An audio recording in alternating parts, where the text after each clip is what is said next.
It scared me there for a moment. I thought it wasn't gonna connect. Alright. You're starting stream. I need to open with this. I have no sense of how loud anything is gonna be because my headphones are being stupid. It looks like it's just some kind of software problem, which uh, which is unfortunate because I was kind of hoping that this would be a hardware problem and it would just boil down to I should probably just buy a new pair of headphones, um, because there's no way I'm fixing this. But now it's a software problem because I tested it on my laptop. The headset works just fine, and now I'm just confused. Uh, so what I think I'm gonna end up doing is I think I'm just going to buy a new headset anyways, one that actually plugs into an audio jack, and not this one because uh, I read online once it's like it could be like a whole number of things. Sometimes it can be that you have way too many things plugged into your USB ports, and I'm like, I've already unplugged all of my silly LED lights that I had before, and go ahead and start playing this real quick. Um, I hope I hope you guys can hear that because I can't. Um, like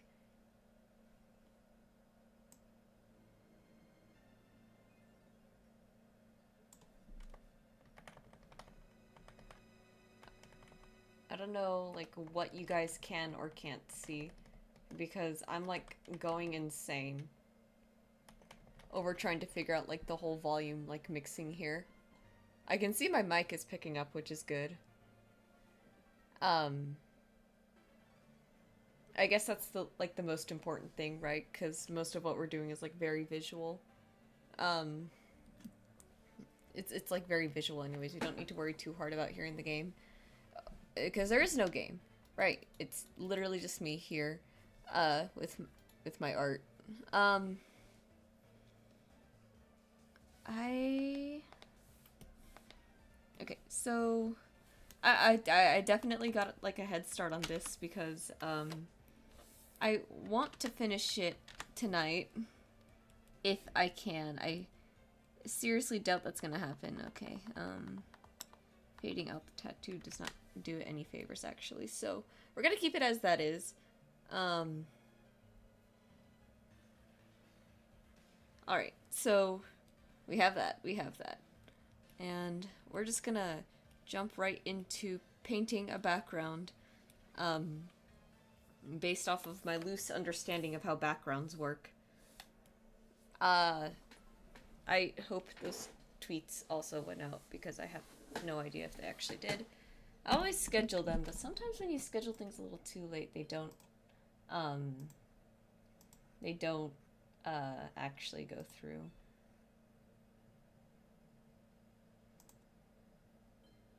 It's probably there. Okay, yeah, it's there. Definitely got, like, much bigger of a head start than initially intended, but, hopefully everything's good. And stream looks fine too. I'm looking at it over here on the creator dashboard. Okay, okay. So the one technical problem is that I literally cannot hear anything. Um, Maybe I should just trust like the volume indicators on my OBS. We'll just assume. I'll just assume that that works. Um, okay. So forest backgrounds. Do I remember how to do this? I would definitely want it to be like sort of like daytime, so we're gonna go for like a very like warm, sort of pale yellow in the very back there. Oh boy, and it's doing the thing. Oh man, I have no idea if you guys can hear that clicking, but every so often it just clicks, and I'm like, maybe I should just buy another headset. I think I should just buy another headset. keeps doing that. Oh my god, and I forgot to put my phone on Do Not Disturb. Let's see what this Juilliard person is about, though.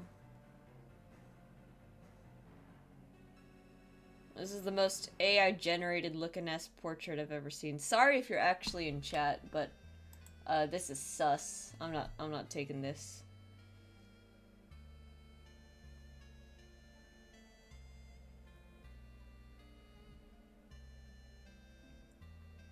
I'll actually put that on Do Not Disturb for real this time. Alrighty. I really don't remember how to do this. God, that headphone clicking is really annoying. Ah. Again, I have no idea if you guys are like catching that too. We'll just deal with it for this stream. I can't really do anything else about it. Alright, so the way that I usually like to do this is as follows. Actually, I think I should start off with the ground first. They're walking on a path here. I can kind of like make out some ground, maybe. Nah, we're just gonna go for trees. I'm too lazy to think about that.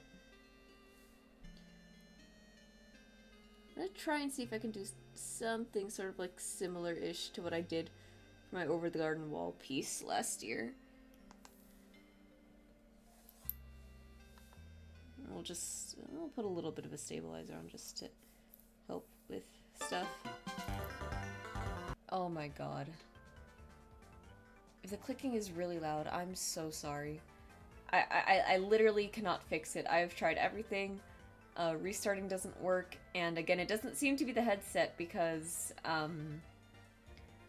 the headset works fine on my laptop. I did test it out for a little bit, so I'm just like, maybe I could plug in my earbuds instead, but my earbuds have a microphone on them, and I feel like then my voice would be layered, and that would be a far worse audio experience.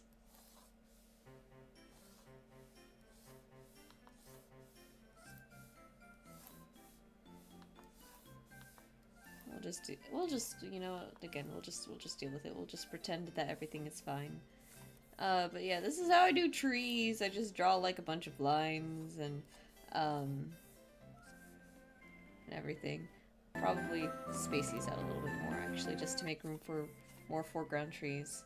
Hello, Drink! Are you hearing that annoying clicking that's happening? Please let me know. I think regardless, I'm going to be buying a different headset tomorrow. I will be, maybe it's like a, it's like a clicking, but like if it was TV static that was clicking, and like you let the sound of TV static play for just like a few seconds at a time, something like that. And then actually I'm gonna get rid of this one, or maybe not. Man, backgrounds are so hard. Well, in any case, welcome to the stream. Here we are again working on art as usual. If you're interested, Drink, I do have my own Discord server now. Backgrounds are indeed hard, yeah. I hate drawing backgrounds, but I can tolerate it when it's like very like nature-y backgrounds, because I do enjoy drawing that a lot, actually. But I do have, the community has its own Discord server now. I was sketching, so I'm not, now, I was sketching, so now I'm not tired. Ooh! That's always fun. It's always great when like, art is like very like energizing. But yeah. Community has its own Discord server. I have no idea if I'm gonna live to regret that or not. But I'm gonna hope that I don't regret it, because we're all having a good time there so far. Clive and Johnny joined, and then Clive's friend also joined. And things definitely got a little silly. I'm not gonna lie.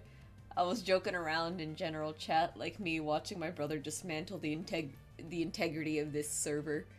It's existed for like only a day.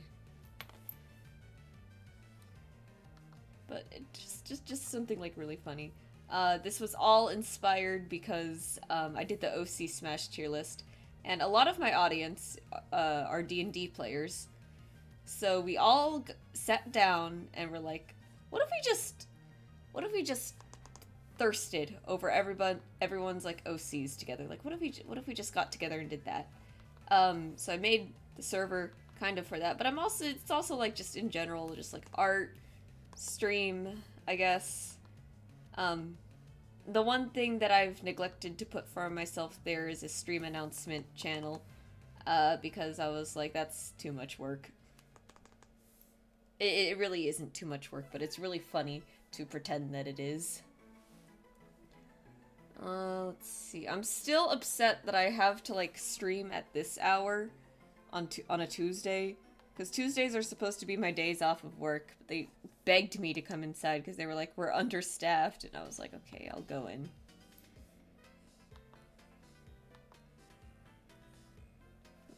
Get some nice tree branches there. Those are some good shapes, I think.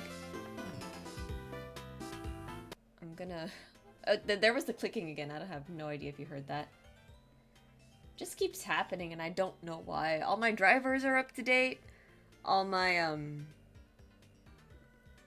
like the Razer thing seems to be working. I have no idea why it's doing that.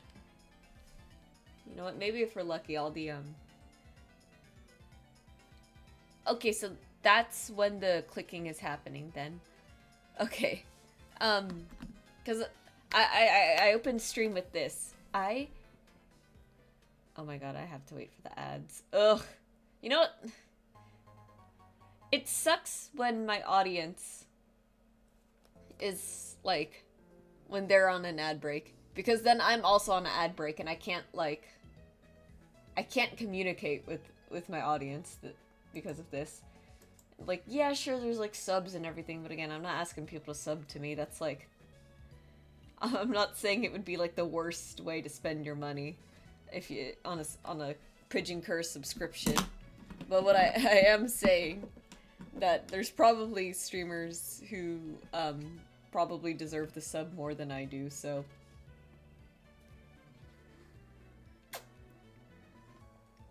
we'll just wait for those ads. I have no idea how long I set them for. Okay. Okay, I kind of remember. Oh boy. I'm so sorry. I'm so sorry. Okay. At the very least. Oh my god. But if I put it down there, nobody can hear it. Ah! This is tough.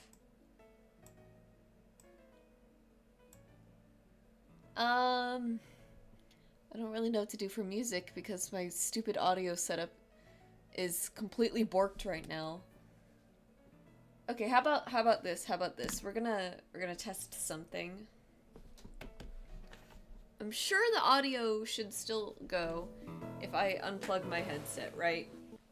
Like, let's say I just... Well, maybe I don't even need to unplug it. Let me try something.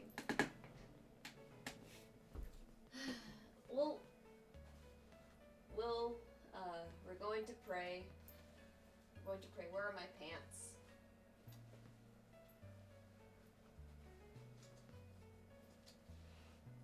That was a $5 bill.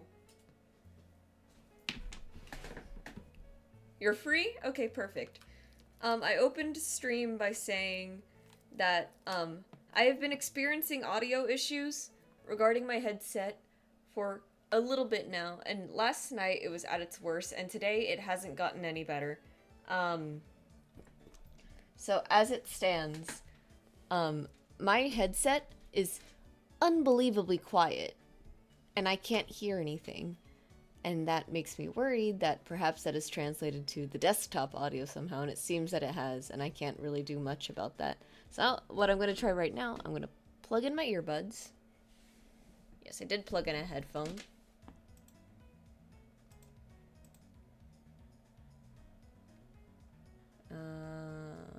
Shoot, which one is it?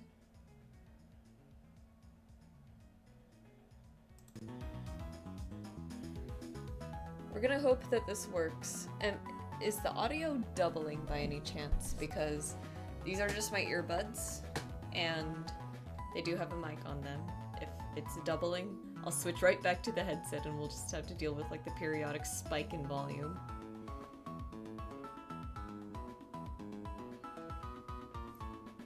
I really hope it's not doubling, because if I can at least do this, then it means... I don't think it's doubling. Perfect! Wait, can I hear myself? Okay, well, you know what? If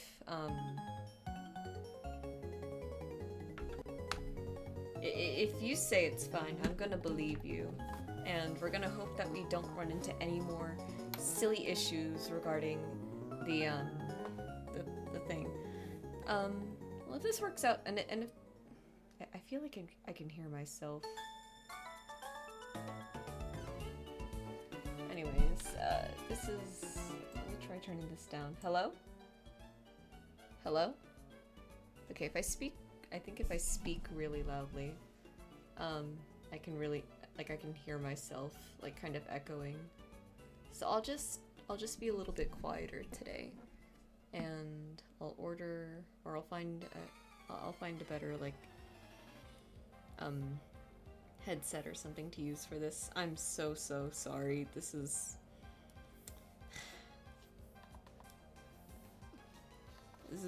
will be my lesson in, like, not buying Razer ever again. Okay, I don't want to go too hard on the shading here, actually. This is just background elements, and I just need to add, like, a little bit of texture. You think it's fine? I appreciate that. I hope any other audience members who decide to join also think it's fine, because I am worried.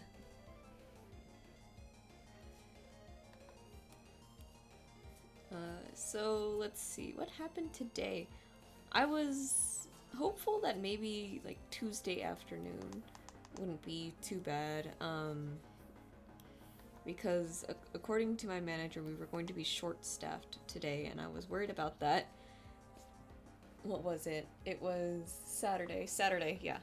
So Saturday, no, Friday, she told me she already knew that we were going to be short-staffed on today. So I was like, okay, sure, like, I'll just, like, move stream or whatever, right? Like, I guess this is not really that big of a deal. And I'm, like, thinking about it on my shift on Saturday. I'm there in the morning, and I'm like, what does she mean by short-staffed? And I look. So here's how it goes at the store, right? Typically we hand out breaks every, let's say, like 2 hours, because it's roughly about every 3 hours or so that you get a violation. To be more specific, it's you need a break before your 3rd hour, and you need your lunch before your 5th hour, and then sometime before you clock out, you need your last 10-minute break, something like that. And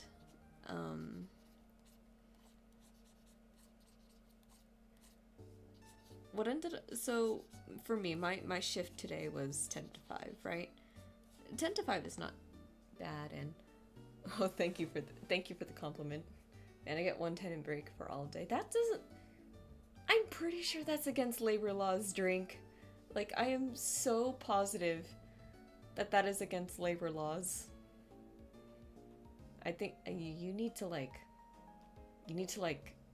look up, like, your workers' rights and bring it up to, like, HR or something, because that is concerning. And again, sorry for audio doubling, but it's this or very loud music spikes, and I don't really want to blow out anyone's eardrums.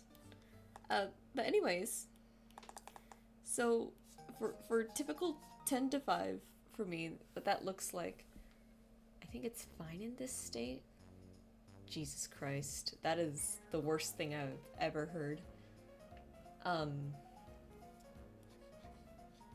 But anyways, so like, my 10 to 5s, if I work a 10 to 5, my breaks usually look like this. There'll be a break at about 12, that's my 10.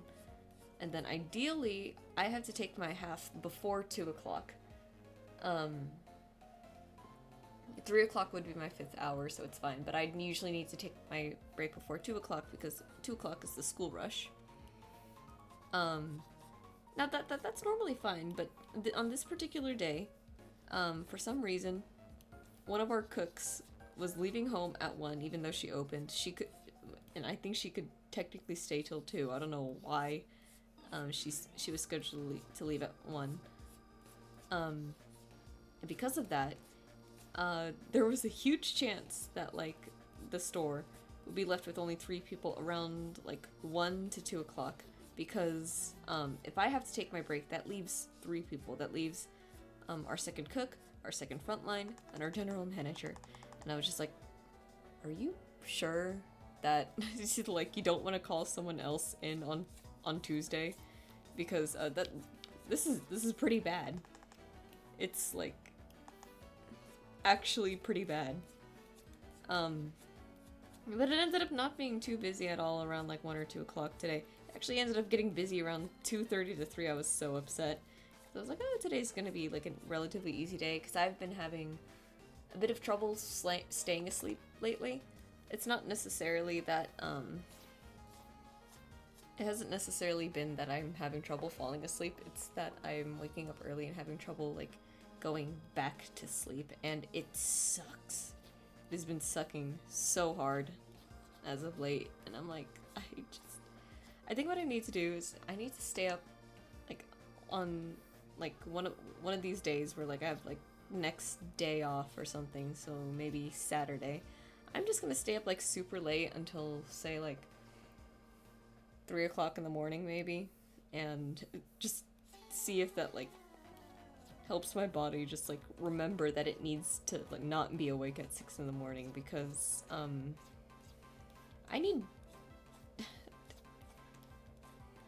I need time at night to work on my art, which means, ideally I should, like, wake up later in the day.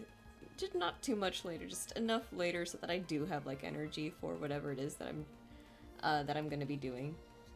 And that's all it is. They've just been scheduling me to work entirely alone for a couple hours most days. I would just find a different job at that point. I would be so upset. I'm not saying that like finding a different job is like your best option. I know that there's entire reasons why people like stay with their jobs, but like I know me personally, I would just be like, I'm finding something else right now.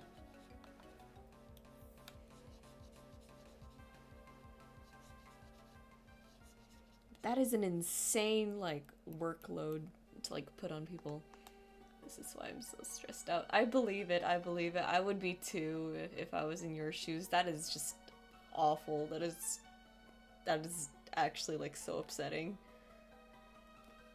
Not to like threaten violence on stream. But I would absolutely like,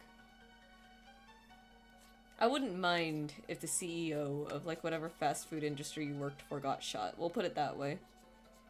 We'll put it that way so that way it's not me threatening the violence. Yeah. I'm gambling so hard. No, I get you. I really want my art to be successful too, but I'm at a point where I'm just kind of like, this is never gonna take off the way that I want it to. I should just like get an actual like computer science job already, because I do have my degree. I should just do that. I just really, really hate computer science. Like, I used to love it, and just now it's just like, I feel like, especially with all the AI stuff and the crypto stuff, it's just so embarrassing to be like a tech person now, because it's like I have to associate with these lunatics. Like, no, ew. It's so bad. Like, I don't want to do that. Like, I don't want to be, like, anywhere near these people. But unfortunately, this was the major that I chose, and it took me... Man, how long did it take me to get my degree? I want to have hope. I don't want to have any other skills. I need it to work. Mood. I really do hope it works out for you, Veggie, because, I think... I think you're definitely one of the most like hardworking artists that I know, and not saying that you deserve it more than other people, but you're definitely like one of the best contenders for it, I think.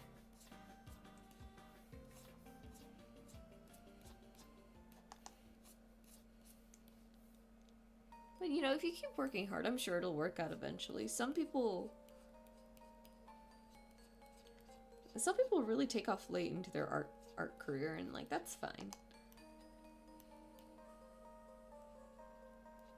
me see if I can get that more shaped. I have no idea what I'm doing. Like, I haven't painted trees like this in so long. I think I do need a little bit more distinction there. I'm not really a painter, in case you guys couldn't tell. I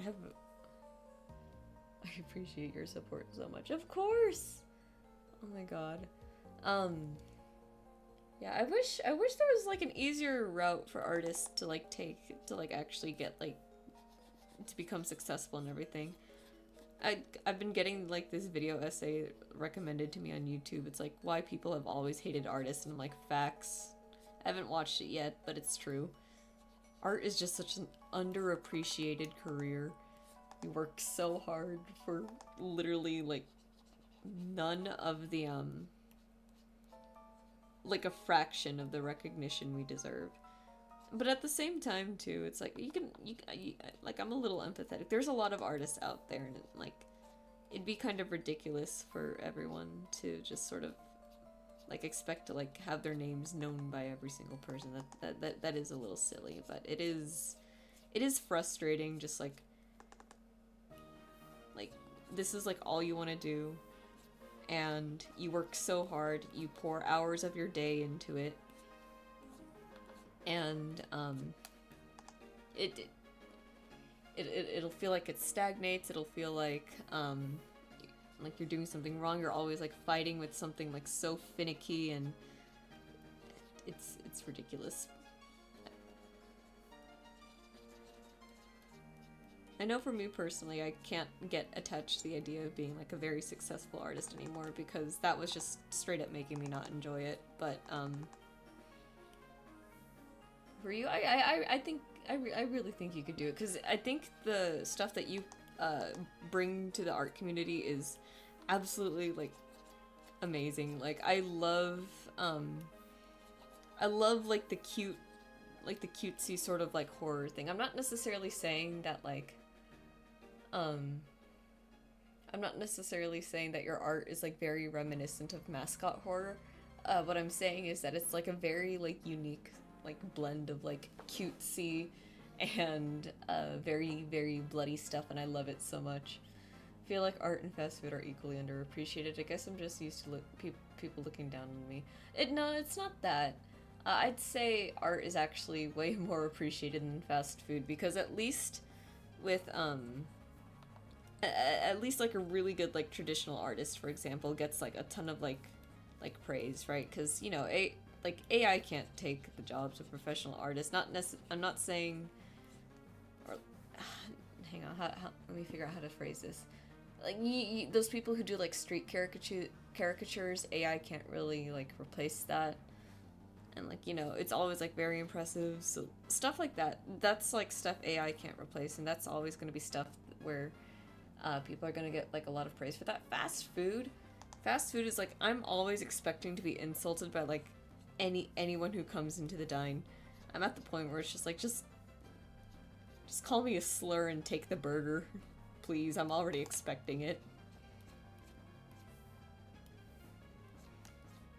There was this one guy, I feel like I've told this story on stream before, but basically it was, in the front line, it was just me and one of our cooks who was also training to be a shift leader. So I think I had him on drive-through to like help him like practice like taking orders and charging cars and stuff. So I had him up there. I was at center post bagging stuff, and we had our one cook in the back because it wasn't like terribly busy. But you know, it was like a usual like a day rush or whatever.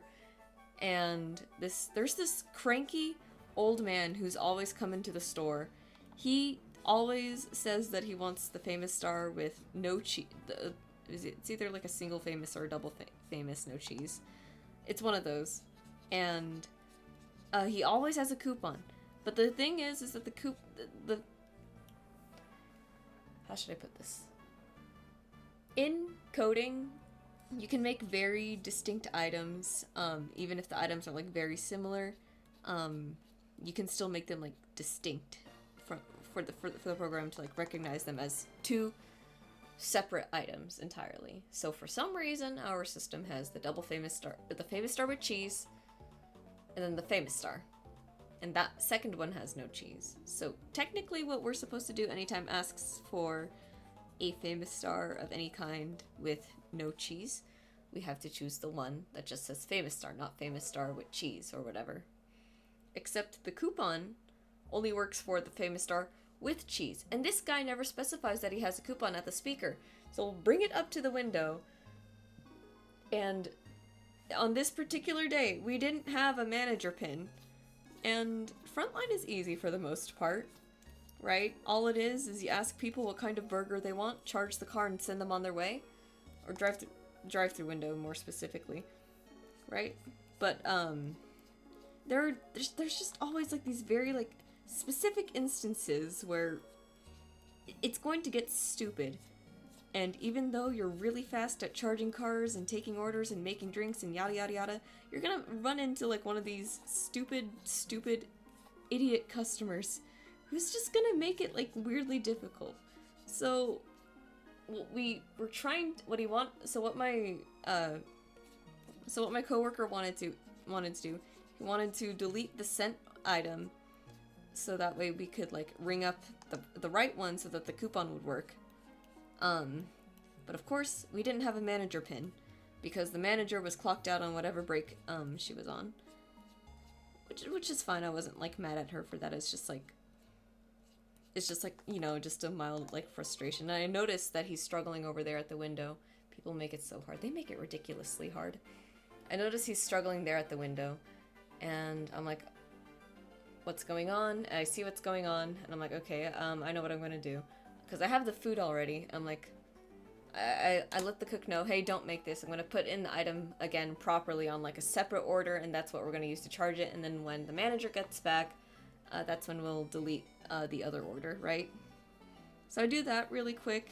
I finish charging the car, and I send the cook over to Center Post so he can start bagging items, because I think at this point we were having like cars coming in too, so you know, we need to keep that rolling. And like, if I'm gonna go up there and like take over for a little bit, he should at least take over, like he should at least cover the station I was just at. So I charged the car, hand him the food, and I was like, sorry for the inconvenience, but here's your order, right? This old man, this cranky asshole, just goes, like, when I say sorry for the inconvenience, he goes, what, you mean him? And I had no words.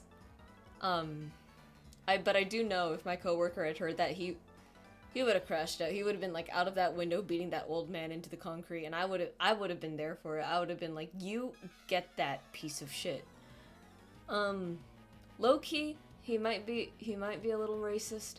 I wouldn't be surprised. But I was just pissed, because like, sir, you make this difficult every single time you come in. This is your fault.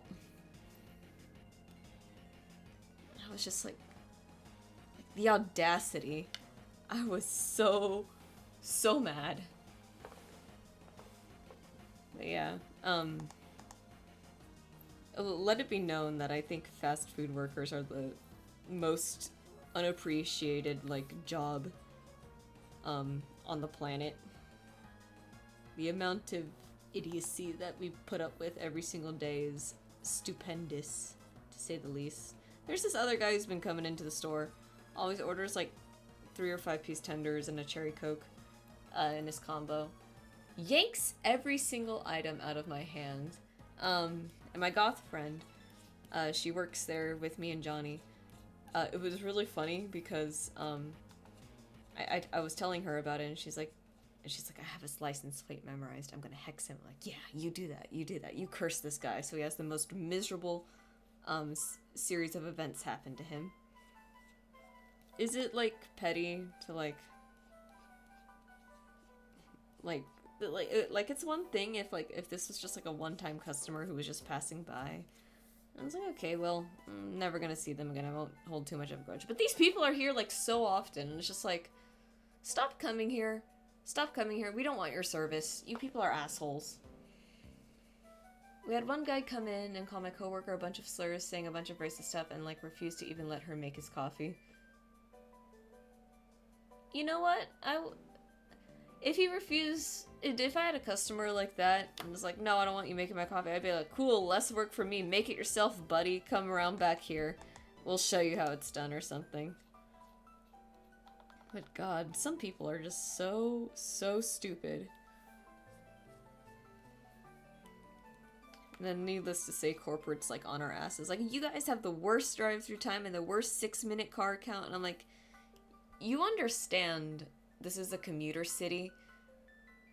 And there's like 5 elementary schools, 2 middle schools, and the high school, where people from different cities will put their address over here so that they can attend this high school. Like, you do realize that, right? Like, absolute insanity. I just don't understand the people who hate us keep coming back every day. Like, if you hate us, go somewhere else. Dude, no, it's so true. It's just like, okay, you want to take your business somewhere else? That's fine. We don't want your business here. There was this one lady always trying to scam us. Every time she comes into the drive-thru, she's like, you guys got my order wrong. I ordered a 5-piece, and I'm like, this is the 10th time you've come into the drive-thru complaining about your 5-piece tenders being made wrong. Like, I get it if, like, somebody comes in and it's like, the order was made wrong. It's like, okay, yeah, I could believe that. The same person coming in, the same person getting their order messed up. No, that doesn't happen. That doesn't happen. So, like, we told her, like, you need to stop trying to get, like, free food here, miss, because we know what you're doing. I really want to fight one of the customers one day. I just really think it'd be funny if they, punched me in the face and then I just jumped on them and started, like, wailing on them. I would lose. I'm not saying I have any, like, physical prowess whatsoever. But I am saying that I would fight. You know what? My coworkers at the game store agree. It's not about winning. It's about having a standard. We had one guy that would keep spilling his coffee on the floor so he could try to get more coffee for. That doesn't make any sense. Unless he drank like most of it and only spilled like some of it. I feel like there's like policies for that though. Like, oh, well, you drink like 80% of your drink, sir. I'd say that's like mostly there. You know what's the crazy part? I'm like marginally sure a lot of stores offer like free coffee refills anyway, so it's like it's really you don't have to be an asshole to scam the fast food store, okay? Like, you can be nice and polite about it. And I'm sure the co-workers, if you are very, like, or the employees, if you're very, like, nice about the way that you're asking for food to be replaced or anything, I'm sure if you did that, you could just like, if you're just nice, the employees will be more empathetic and more likely to replace it rather than, like, argue with you. He drink, like, half, then spill it on the floor, then tells he spilled it, and he can get a new one. I mean, I guess. I guess that's one way to do it, but it's just like, bro.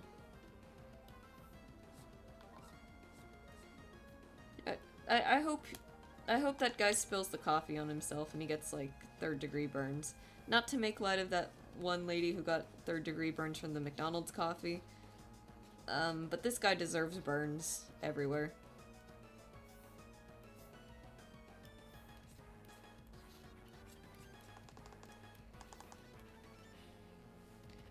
It's like we're usually nice and give it as long as it happens here, but he'd spill it like 3 times in a row, so it's like we're not giving you no more. True. So true. I would do the same. Today, like, towards, like, the tail end of my shift, all I had to do... Okay, it's like, okay, Kyra, all you have to do is clean the dine and you could go home. And I was like, yes, please. Anytime I get told, like, okay, the last thing you need to do is clean dine, I do that so fast. It's like, I'm getting out of here. Unfortunately, this was one of those days where, like, there was a lot to clean because none of us could get to it because this was, like, this was, like, after the school rush. What ended up happening was, there was, first of all, a bunch of trash because fuck the middle schoolers. Like, actually, like, screw those kids. Like, get out of here. Second, I needed to take out trash cans because of course the trash cans were full. We just had, like, a very, like, busy dine. And then more trash on the floor, more tables that need to be wiped down. And somebody spilled whipped cream on the floor, so I'm just like, okay, well now I have to get the mop. I'm just like, whatever. I still got it done pretty fast, so I'm like, I'm not too upset about it, but it's just like, man, I hate the kids. I really just want to, like, kick them out every time they, like, show up. Just like, nope, no, get out of here.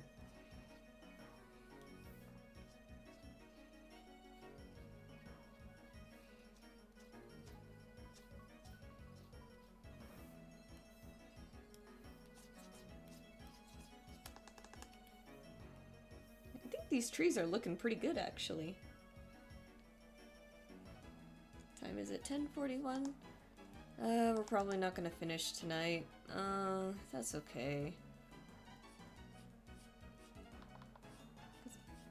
Well, maybe. I have work at 11 tomorrow, so I can technically stay up a little extra longer, but I will probably end stream because it is driving me a little insane that I can hear myself echoing back in my headphones here. Again, I'm really sorry for the audio scuff today. I can't fix it.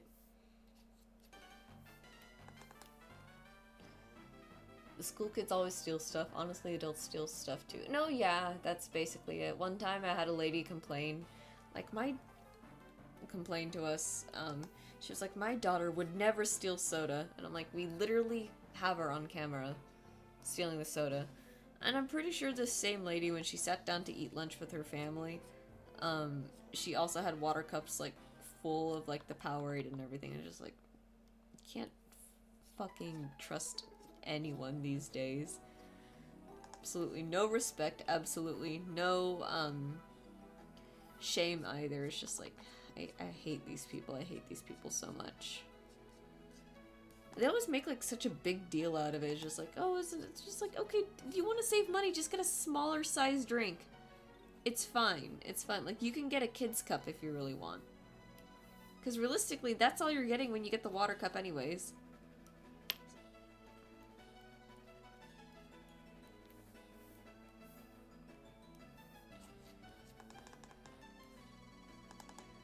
One lady tried stealing a travel cup and then tried to get us to fill it with coffee for free. The audacity. Jesus Christ. We do actually have this one lady who comes into the store all the time. She always has, like, her water flask, bottle, whatever. I forget what they're called. I'm pretty sure it's just a water. She has her water bottle with her, and she always gets, like, a Diet or a Cherry Coke or something. According to her, she drinks it for the caffeine because she doesn't drink coffee. But, like, she goes there all the time. What it used to be was that we would charge her for a large drink, but me and Johnny usually just end up charging her for a beverage bar refill, and, like, she doesn't make too much of a complaint about it, which is nice. So it's like, thank you for not making our lives worse.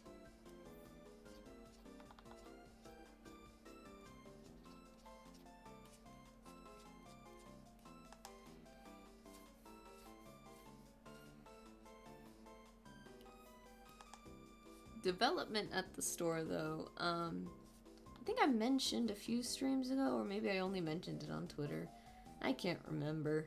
One of our new frontline workers,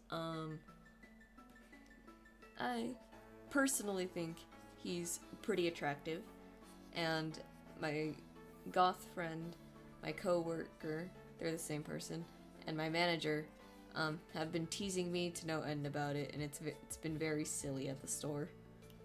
But he's really nice. What ended up happening on Sunday,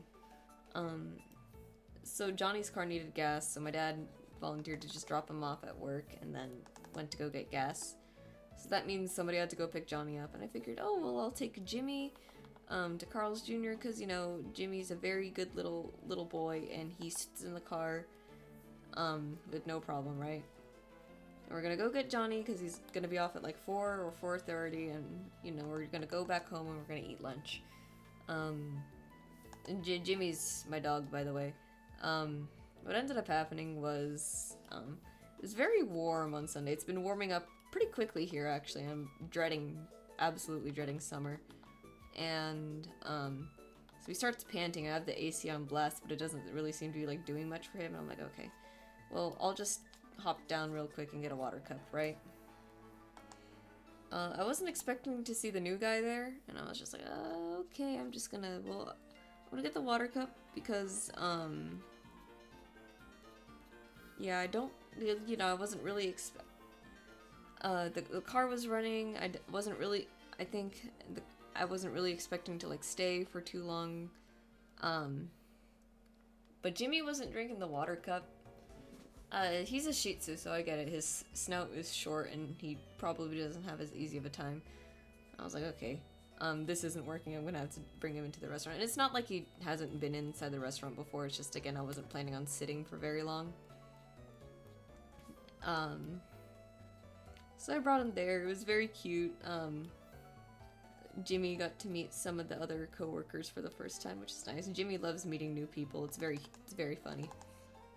The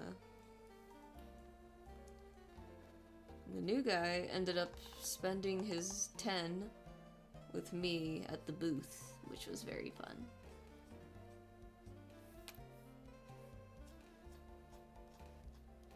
Yeah, he's cool. He's cool though. He also plays D&D, which is exciting, because the only other person who plays D&D at the store is my goth friend, and that's it. So it's like I can, like, talk to, like, some of the other, like, frontline workers, but it's always just, like, very, not necessarily, like, shallow stuff, but it's like I want to talk about D&D. I want to talk about my stupid special interest. So I'm excited about that. One day I should invite him to the game store, because I do run the D&D one-shots. Speaking of D&D one-shots, people actually showed up this Monday for D&D. I was very excited about that. So I finally got to run the Worm Watching one-shot. They seemed really excited, like, they were saying, like, oh man, you wrote all of this? And I'm like, yeah, I do, like, the whole world building thing. This is what I love doing. So the Worm Watching one-shot was about, let me choose a good color here to use. I'm thinking some, like, a very, like, warm green, like, skewing really close to yellow there. The Worm Watching one-shot, that took place on a Draconic Preserve, so I have it in my world where it's like, oh, there were, like, in the olden days of adventuring, there were so many tales of great adventurers slaying dragons and taking their wings and their teeth and their skulls as trophies, and this ended up being, bringing, like, draconic beasts like wyverns, worms, drakes, etc. This ended up, like, bringing them to near extinction, so these Draconic Preserves were established to try and, like, rebuild the population, which I think is, like, not to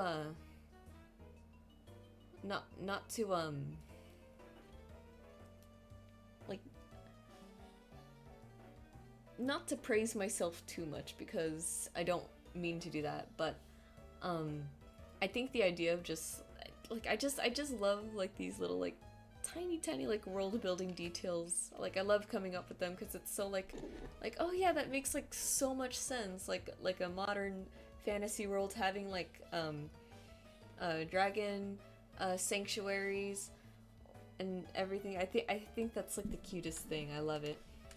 OMG, I got to work with one guy from a different store because he subbed for someone who called off. I wish he worked here. We just talk about Vocaloid stuff for the whole day. It was the best day ever. I would have at least asked for the number. Just like, we gotta continue like yapping, buddy. Like, this is I love yapping. Like, there's a reason I stream. Oh shoot, that's not what I meant to do. I have leaf pattern brush. Here we go. We're just gonna layer these a bit at the top. It's a bit big. We'll go 500, I think. Just gonna go like that.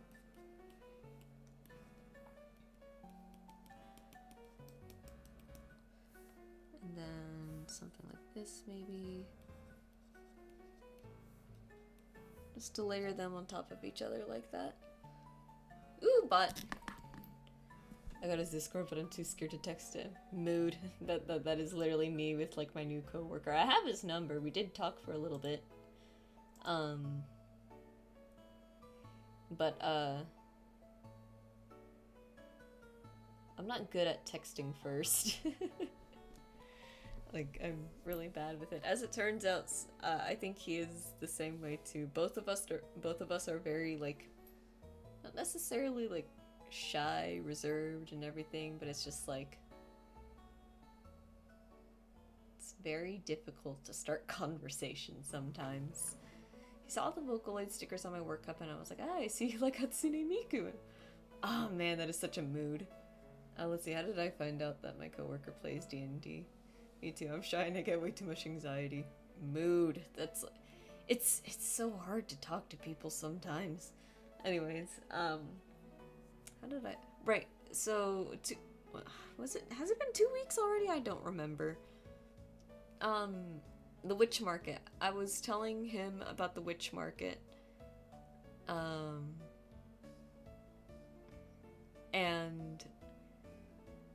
And then he said that it reminded him of a D&D character that he made, and I was like, it was just like uber autism. He's like, oh my god, you play D&D? And both of us got like really excited, but then a car came and it's just like, I was just like, okay, hang on, we'll continue this conversation in like a minute. Shira will watch me try to send one text for like hours. That is the biggest mood. I've gotten better at like not being too anxious about it, because I guess in my head it's like, well, if they don't respond, it can only be like, there's only so many options it could be. And you know, considering he spent his 10 with me, he spent his 10 with me on Sunday, I can't imagine that like, can't imagine I'm like that much of an annoyance and that I have to worry about it a lot.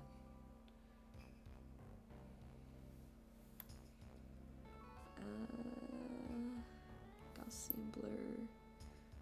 So we'll do that for the trees. I'm actually gonna take this green. We're gonna set this layer to multiply because we have 2 tones going on here. It's probably just easier if I do this. Just go wee. Oops, that's it. That is really dark. Oopsies. That is still really dark. Oh my god. You know, we'll just live with it. We'll just... It's not at all what I intended, but that is okay.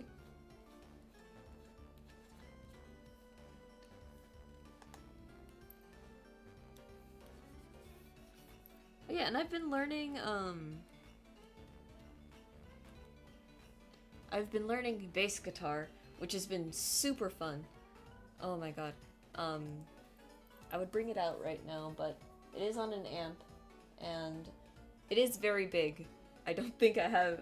If I tried to play it at my desk, I would not have room for it, but I've been learning a certain romance from Arctic Monkeys, because that one has a bass line that's like I can hear very well.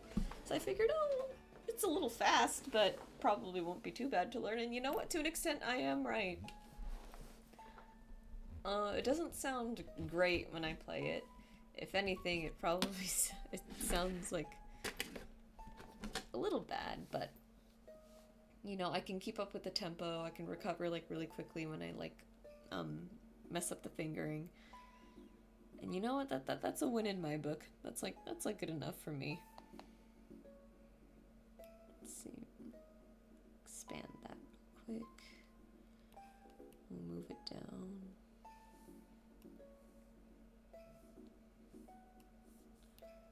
Yes.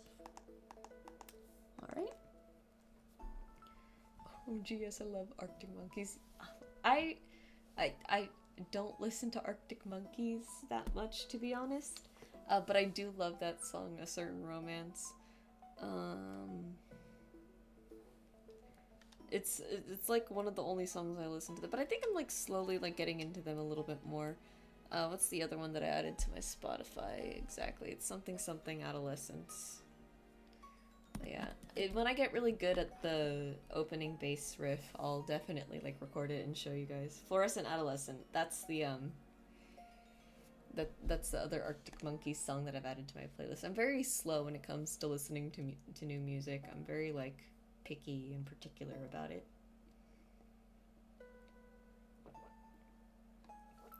I don't know all of their songs, but they're so good. They are really good. I think Clive listens to it more than I do. Or listens to them more than I do. I just enjoy,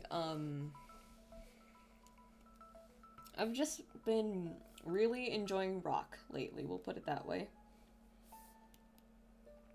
Okay, we'll take our brush pen again. I'm gonna go a little bit bigger on the trees up front because they're closer and I need them to look, I need them to appear like more up front.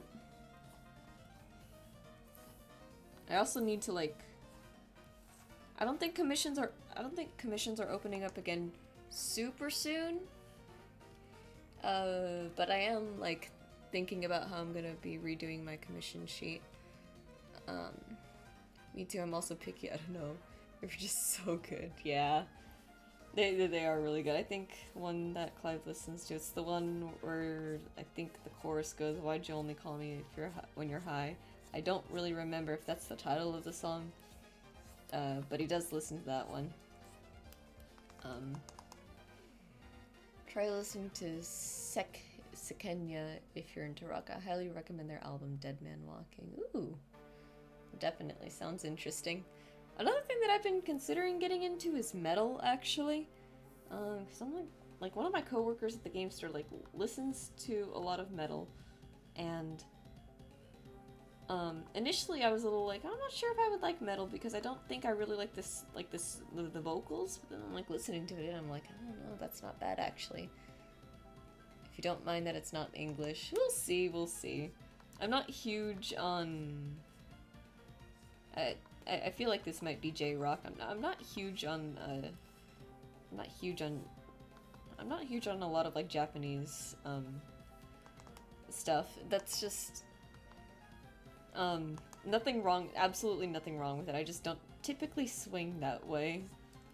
I say that like it's a sexuality thing. No. No, it's just never been it's just never been something I've been huge on, but I will check it out, you know? Like, might as well see if I like it or see if I don't.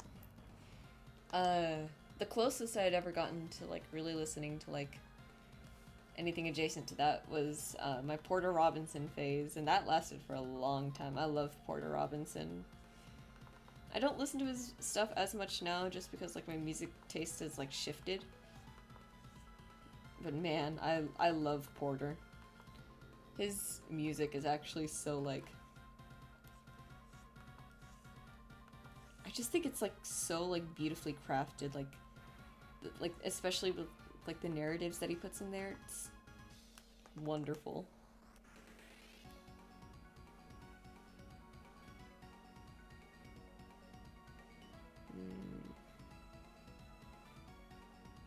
think this is fine still.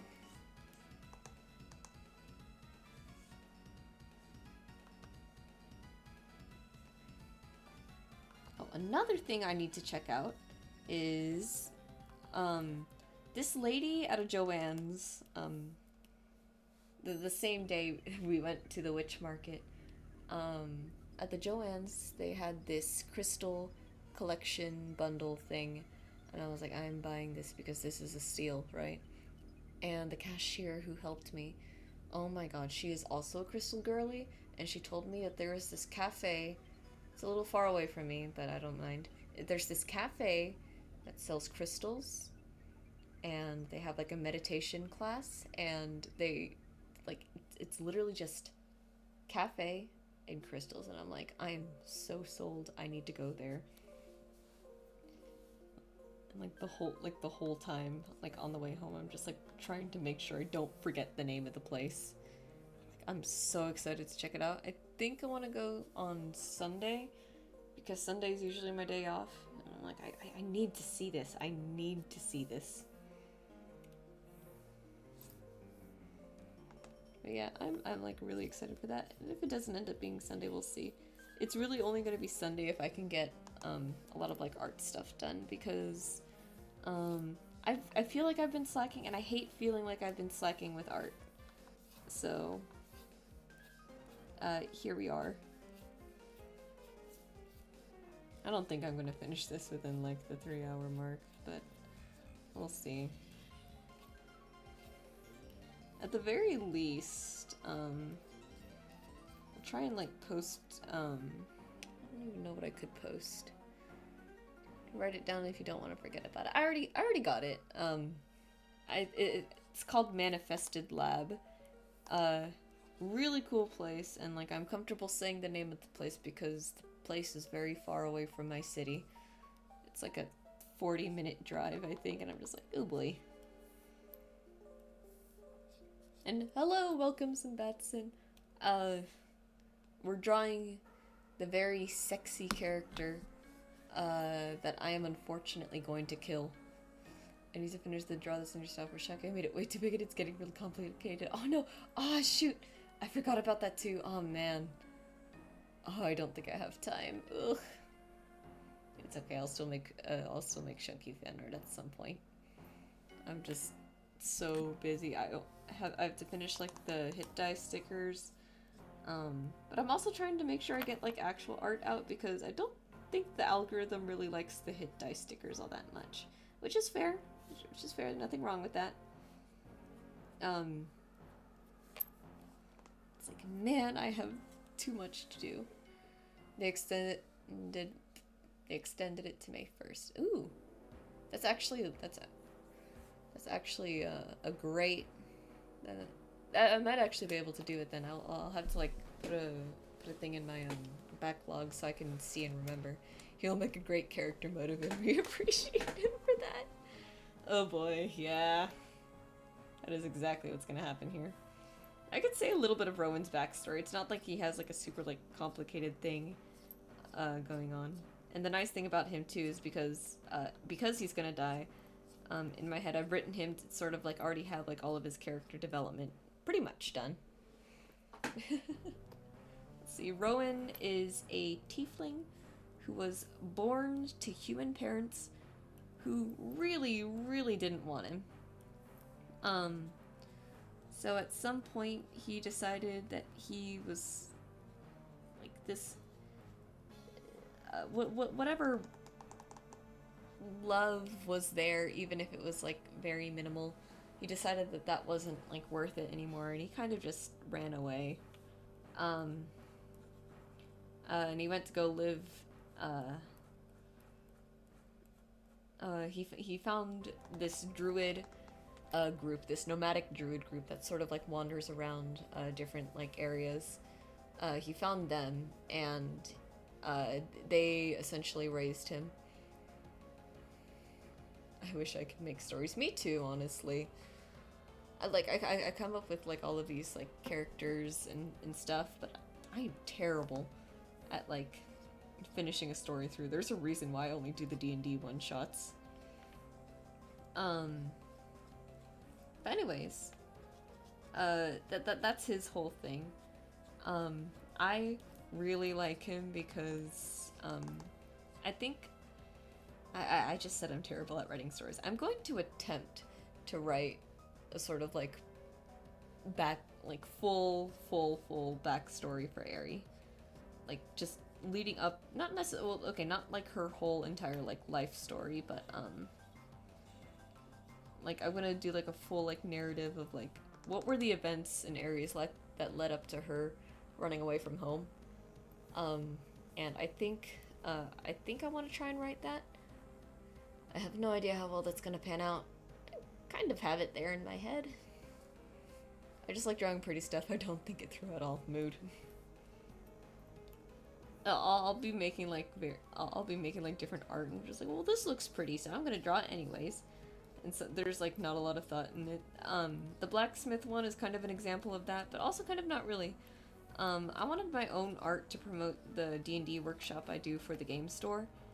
And obviously if it's like a character workshop, it just feels like it makes the most sense if it was like a blacksmith character of sorts. And the Longest Johns, those funny British men who sing, like that narrows it down. They sing like a lot of like folk music.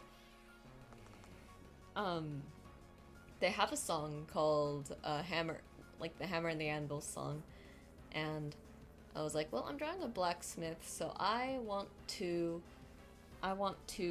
use this, right? Like maybe I'm not gonna like the drawing like a super whole lot, because I personally don't like it all that much. I love the character design, but the overall composition, not a huge fan of it. I feel like I definitely could have done better.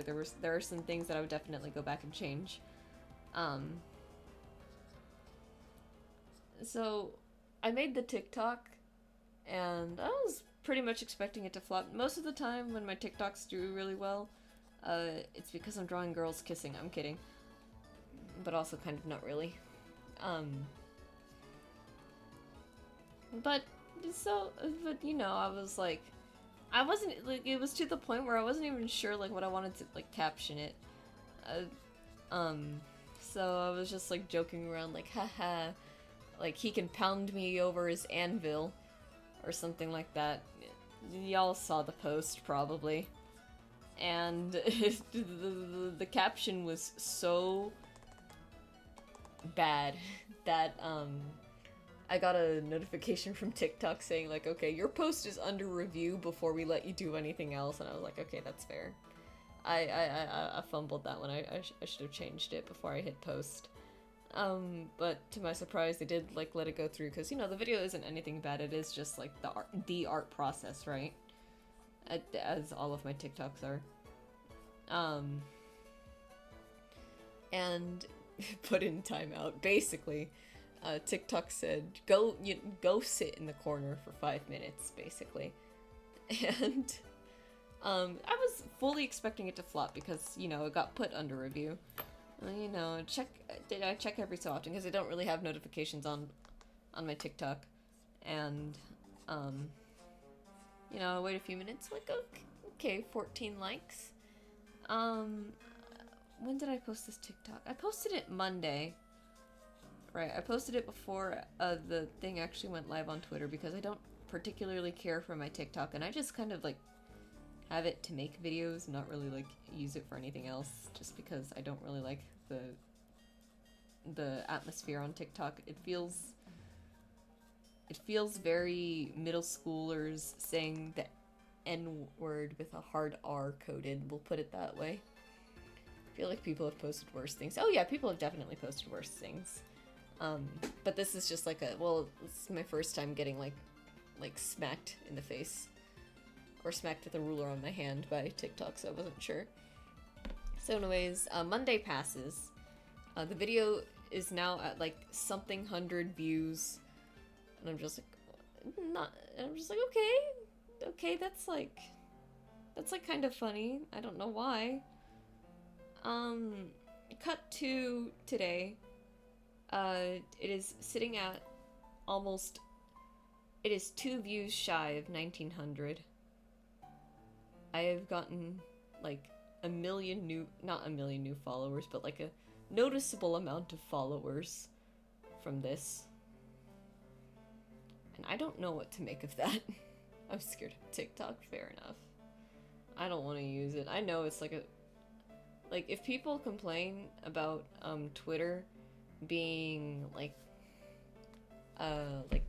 full of red-pilled lunatics and yada yada yada, TikTok, just again to reiterate, to me, TikTok gives off, like, the impression of, like, middle schoolers saying the N-word with the hard R, thinking that they're, like, tough street shit, and I'm like, no, you're not. You literally, like, live in the suburbs with a roof over your head, with parents who have, like, a well-paying job. You do not get to say these things. And then they do it anyways.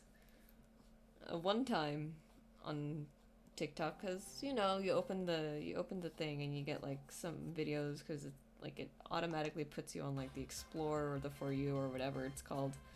I'm a YouTube Shorts person, if I've never mentioned that. I like YouTube Shorts because I get to, the way I use YouTube, I get to, like, look at the short thumbnail and the title before I have to, like, actually watch it.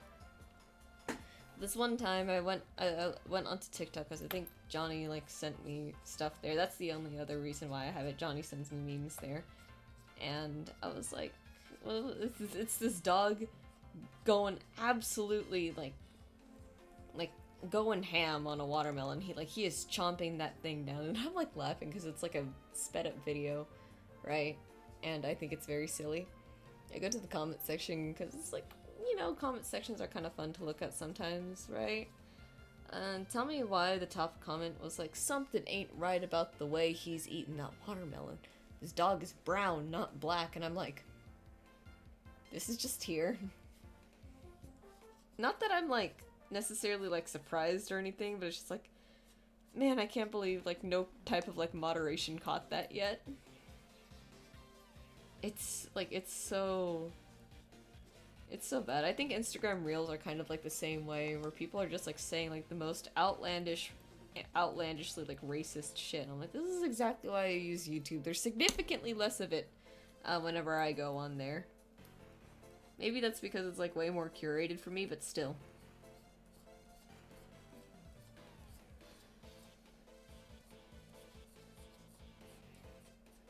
Yeah, I just don't really want to interact with TikTok, and, like, from everything I've seen, a lot of art drama happens on TikTok. Oh, Instagram comments are terrible. I'll believe it. There are some insane Instagram comments. It's kind of funny, but it's also, like, I just know that this is some, like, 15-year-old thinking that he's funny. And I do not wish to entertain that thought anymore. Yeah, no, I think a lot of art drama happens way more on TikTok, or, like, than well, I'm sure it happens, like, just as much on Twitter, but I feel like with TikTok, just because, like, I'm a small artist, right? I have 38 followers on TikTok, but I can still manage to get, like, 2K views on, like, a really good video. Like, I feel like TikTok is just kind of, like, wired, programmed to get, like, eyes on, like, just about anyone, right? So, in that sense, it's a lot easier to find yourself into drama somehow, because somehow people are more likely able to find you, because again, I have no idea how any of my videos get, like, anything over 100, when I literally have, like, this many followers. Either 15 or 56 with their actual name as their username, with them as their PFP. That's the best part. They'll, like, dox their face and their name, and they say some, like, incredibly racist shit. I'm like, I can't wait to forward this to your manager. But anyways, once again, it's just, I just think it's a lot easier to accidentally wind up in, like, TikTok drama than it is Twitter, because Twitter is like throwing a drop of water into a massive ocean.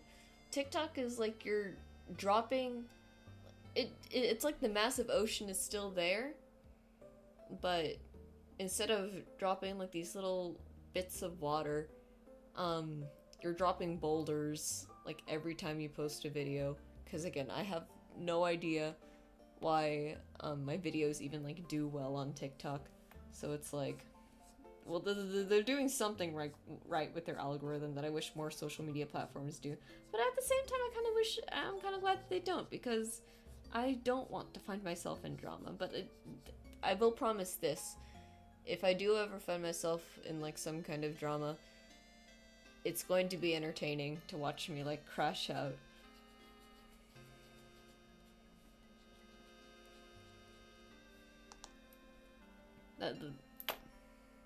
It's 2 a.m. I need to try and sleep. Thanks for the stream. I'll see you later. Ah! Alright, good night, drink. You definitely get some rest. 2 a.m. is like mega late. But yeah. Thank you for coming around. I hope you have a good day tomorrow at work. I'm gonna turn down the volume a little bit on my end too, just because it's definitely a bit loud. But yeah, I don't trust TikTok. I don't particularly plan to be like active on it outside of just, you know, actually making the videos, because it comes with its own built-in video editor. So like, duh, I am gonna use that. But that's really it.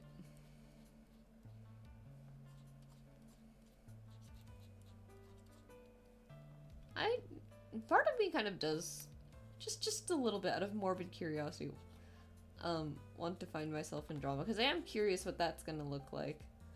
But I just kind of don't, I also just really don't want the trouble. The only time it really happened was like that one person. But all of it was like instigated by her, and I'm just like, whatever.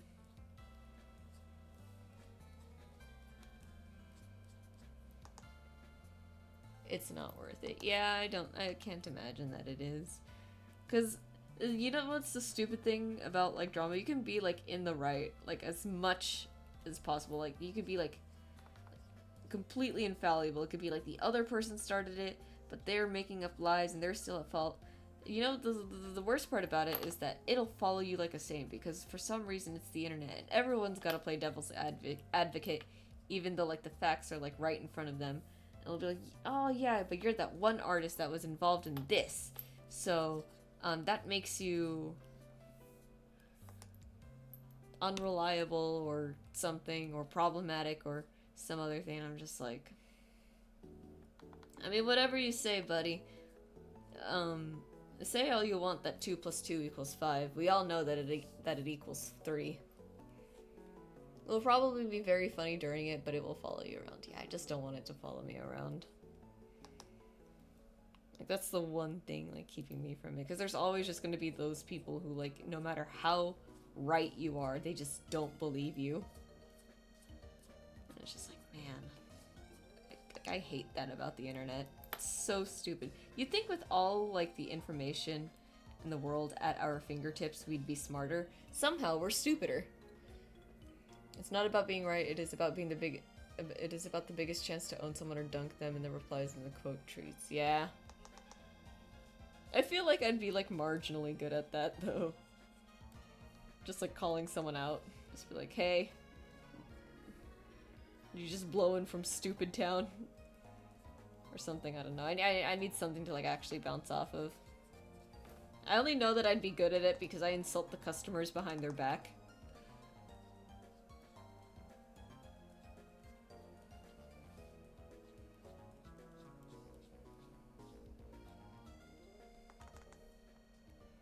Anyways, I think these trees are looking pretty good. The background's a bit more saturated than I wanted it to be, but you know what? I can live with that.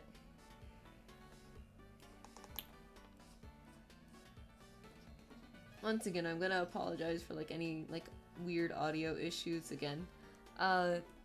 Something is definitely borked within my computer. I can confirm that it's not the headset. Because it worked on my laptop just fine, it seems.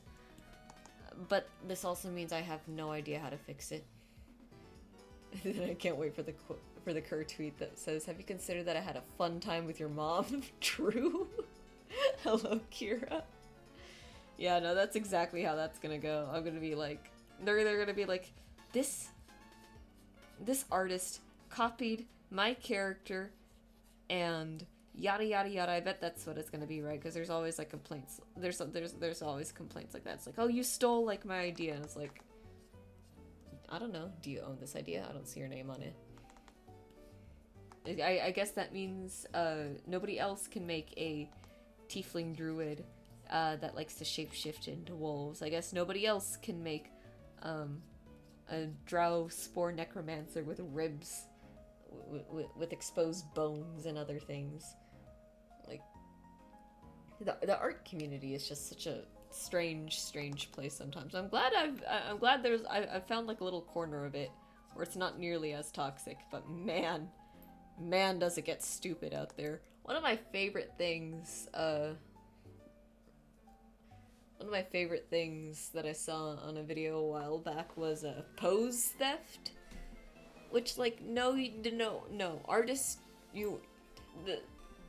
artists do not own poses. Like, if it's one thing if like two artists draw like the same pose, right? It's like they don't nobody owns poses, and like, you know, artists are allowed to draw like whatever they want to draw, right? It's another thing when the whole composition is like stolen, like if the pose is at the same angle, or like oh shoot, that's a hair. Another hair, I can't get it out. There we go. It's another thing when like the composition is practically the same. It's another thing when you can overlay them on each other and like they line up almost perfectly. Like, the beautiful thing about art is that there's so much room to make like so many like unique things, and it makes it really easy to figure out who's copying from who.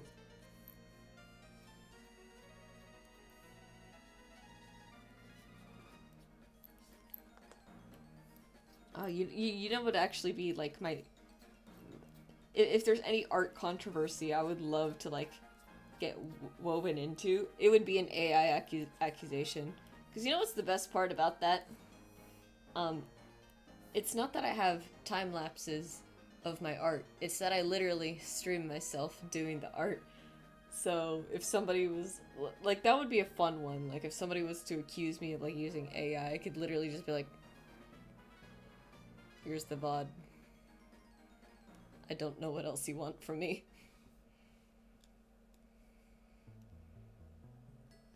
I think that would actually be like the funniest thing that could happen.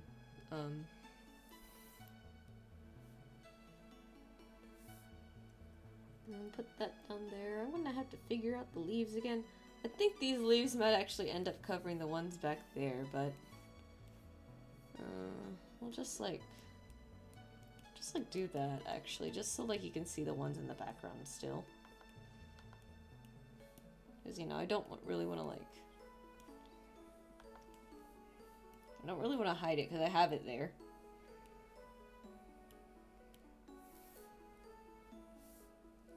Just gonna make those one color, so should be easy enough to shade. Something like very simple like that. We don't gotta go crazy on backgrounds. I'm like trying to... Part of me is also like trying to figure out in my head, like, okay, well, if somebody wanted like a foresty background like this, how much do I want to charge them? Because your girl still doesn't know, and perhaps I will never know. I will say, I will say this though. Most of the time, if somebody commissions me, I don't necessarily like to leave white background because it just feels like super empty. A lot of the times, very, very simple backgrounds, I just end up like putting it like on the house, like, hey, don't worry about it. Like, it took me like 2 seconds to throw this together. I'm not gonna make you pay for that. But something like this I would absolutely have to charge for. I just don't know how much yet. I think we'll go, like, this will be 10 back there, this will be 7. I think that makes a lot of sense. Because if I do 5, then it becomes a little bit too clear. The whole point of backgrounds is that they shouldn't be as distinct as your foreground. Yes, I know exactly what I'm talking about. I'm actually going to reference my Over the Garden Wall art really quick, just because I don't really remember how I did it. I kind of know what I did, but not really. And you know what? That if that's not the most accurate description of how I do art, I don't know what is. Let's see. When did I draw this? I don't remember. Okay, I see what I did. I see what I did. So I had like a bunch of layers of leaves. So I'm gonna add some more leaves like back here. I'll go with like a nice sort of like, is that sage green? Besides like, you know, basic like art knowledge, here's another thing I don't know. Color names. I want this to be like a very like warm piece, but like not warm in the autumn way, warm in like the green way. Warm green is always like a really good color. Alright, do that. Put a filter on this. Make this one like 15 maybe. Make it like really like hard to see back there. And then we're gonna take this color. Gray, darker color, make some bushes. I think the bushes should actually go right about here. Never mind. Nothing wrong with being a little wrong, but lately I be wrong all the time. No, not that. I need to stop calling myself stupid. I'm gonna keep calling myself stupid.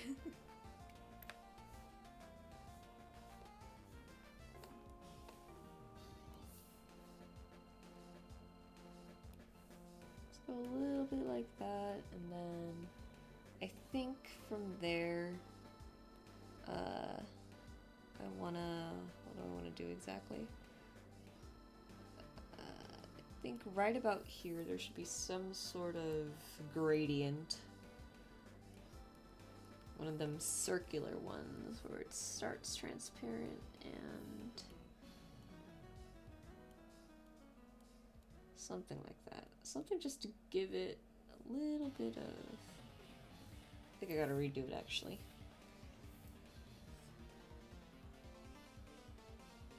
Something like this. Maybe something like this actually. Maybe multiplies the wrong one too. You could go hard light on that and just... it's not actually working out the way I want it to. Man! Who decided that art was supposed to be like super difficult? This is unfair. We'll go with a nice brown tone. Maybe I just need to bring it like all the way to the front. Oops. Maybe I also need to pay attention to what I'm doing. That would be smart. Just need something like warm, like afternoon kind of like vibes. And this is looking exactly like the Over the Garden Wall thing. I'm feeling a little silly, like referencing it so hard now.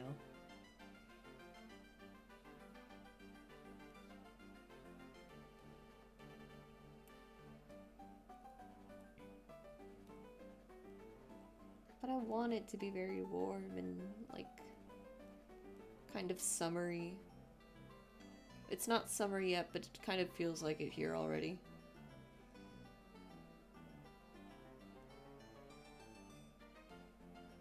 What color? No.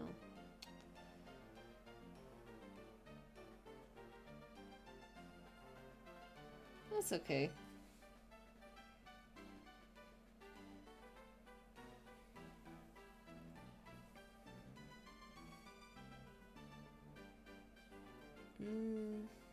Trying to think. How do I want to do this? I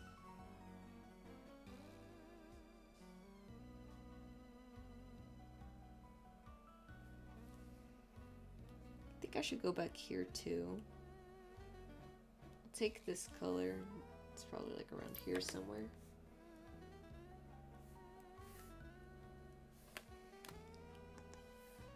do something like this. Do something like that. Or maybe actually go up from the bottom like that. That might be a little bit better.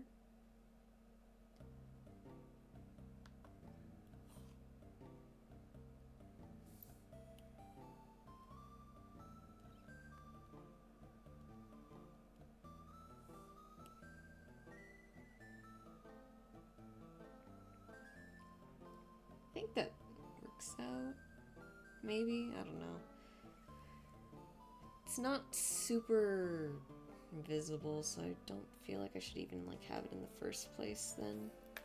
Oh hey Goji, welcome!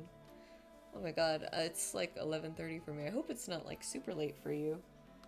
Because I know like today is like a late stream. You can blame Carl's Jr. for that.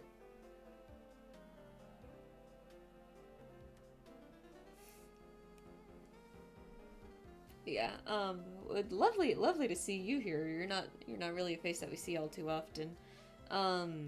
Sorry, I'm like lost in thought. I struggle so much with backgrounds. I want to pull up the blacksmith real quick. This guy. He doesn't have a name. Again, I just made him for like promotional art. But oh, I need you guys to see the background folder here.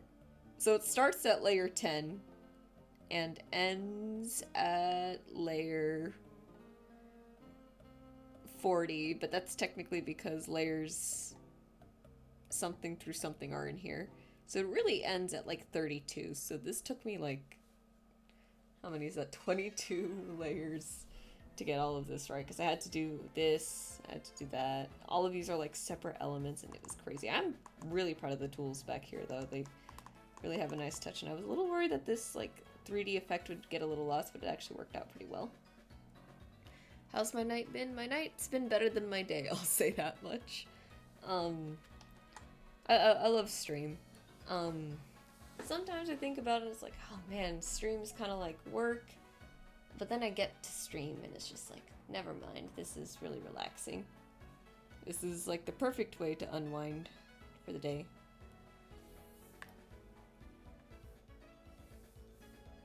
Want to see my secret to making perfect rays of light? It's this the gradient tool on Medibang is the best thing in existence, I swear to God.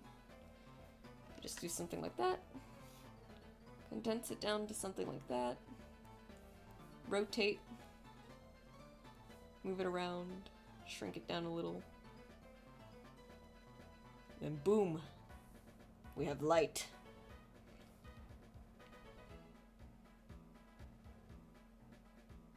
I'm gonna copy this real quick.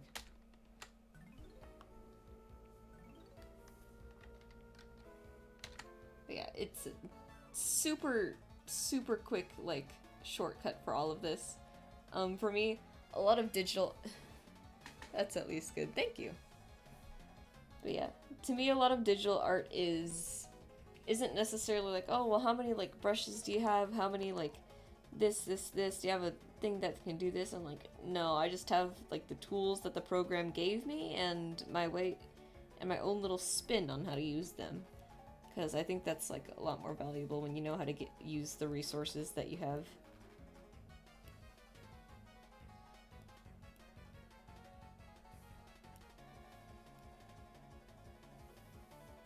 I think I want the light to just come in like this, I think, so.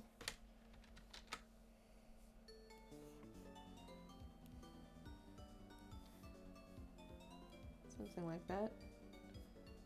Extend it back out. Like, I know it looks like I have a lot of brushes, but realistically I use like the same 5 of them like all the time.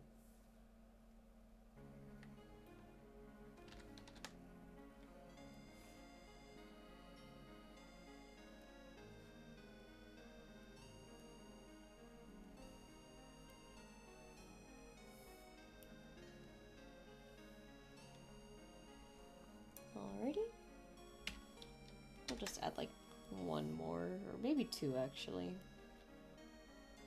One like this.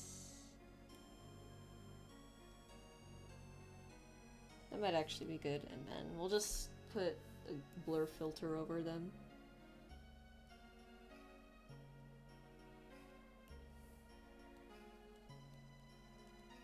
Fiddle with the opacity a little bit, and there we go. Rays of light. I think this is looking pretty good.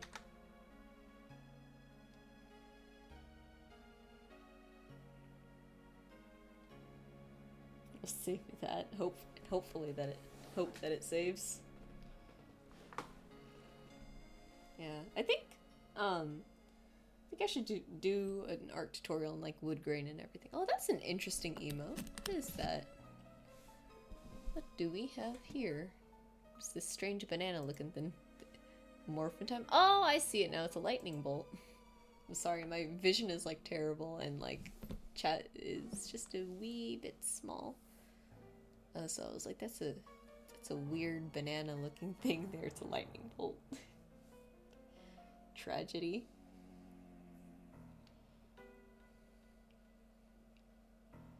We'll add let's add a little bit of depth to this, yeah? What do I want to use to make a bush shape? It's very important that we figure out what our bushes look like, because I'm not particularly good at it. Yeah, I did use this brush last time. It's the Mighty Morphin Power Rangers Lightning Bolt logo. I see it, yeah. Oh man, Power Rangers was... Man, that was a long time ago. I remember watching it, I think on Cartoon Network, or one of those channels when I was younger. I don't even remember like what was going on. I remember it was like in that era where the leader of the team was always Fox Kids. Oh, maybe that was it. Maybe. Point being, when I was watching it, it was in that era where like the leader of the team had to be like this really like edgy, stoic kind of person. I have no idea if that was just like a trend that lasted for like a long time, but that's how it was when I remember it. I think another thing that I remember was anytime they had like the villain and like the costume and everything, I always kind of like look at them and be like, man, that like that villain, that monster thing is like really stiff, because you know they have like a super like bulky like outfit, right? Because they have to like play like this creature, like this giant creature, but because it's like so big, like there's not a lot of there wasn't like a lot of range of motion in like the joints and everything, so they always looked a little goofy to me. All right, let's see. How do I want to do the bushes?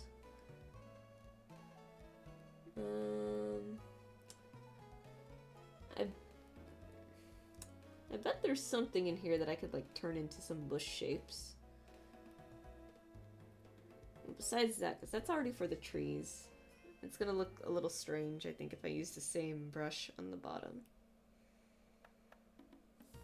Well, first I should choose a color of green, huh? Yeah, and that brush does that.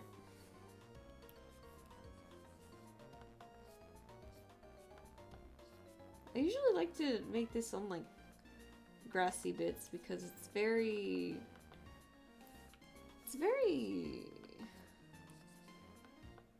not like I don't really like how that looks to make a bush. But what if I... Oh yeah. Yeah, that actually works. If I just layer them on top of each other like that.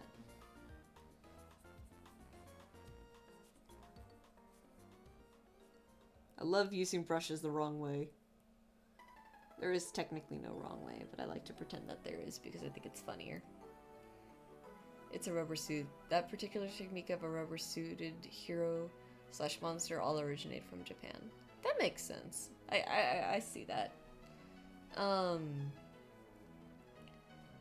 what was it? I don't really know a lot about like film production, but like if I think about it, it's like yeah, I could see it coming from Japan. Like it feels like it'd be like in that kind of vein. All right, and then we'll just layer like a bunch of like other colors on top of this. So like we'll go like with a darker one, right?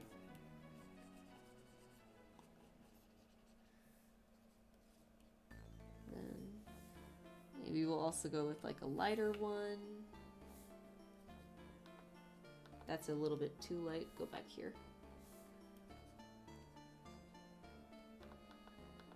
Actually, nope. Go up like that.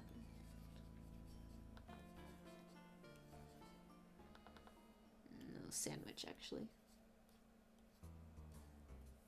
We'll just kind of like decorate and pepper over it, and do something like this too.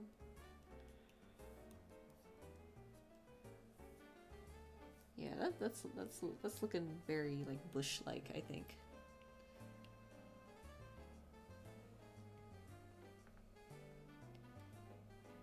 Yeah, Rowan's gonna die a tragic death. I feel so bad for him. I feel bad mostly because his design, I think, is really, really good. I think he really does give off like very like modern druid vibes with like the sleeveless tank, the very like naturalistic jewelry, the wooden bangles on his horns and his arm. Like he definitely looks like a happy camper, we'll put it that way. I personally enjoy the tokusatsu genre. I'm not familiar with that one. Like I said, I don't know a lot of like film terminology all that well, so it is a little bit lost on me. But it does... That isn't to say that it doesn't sound interesting, though.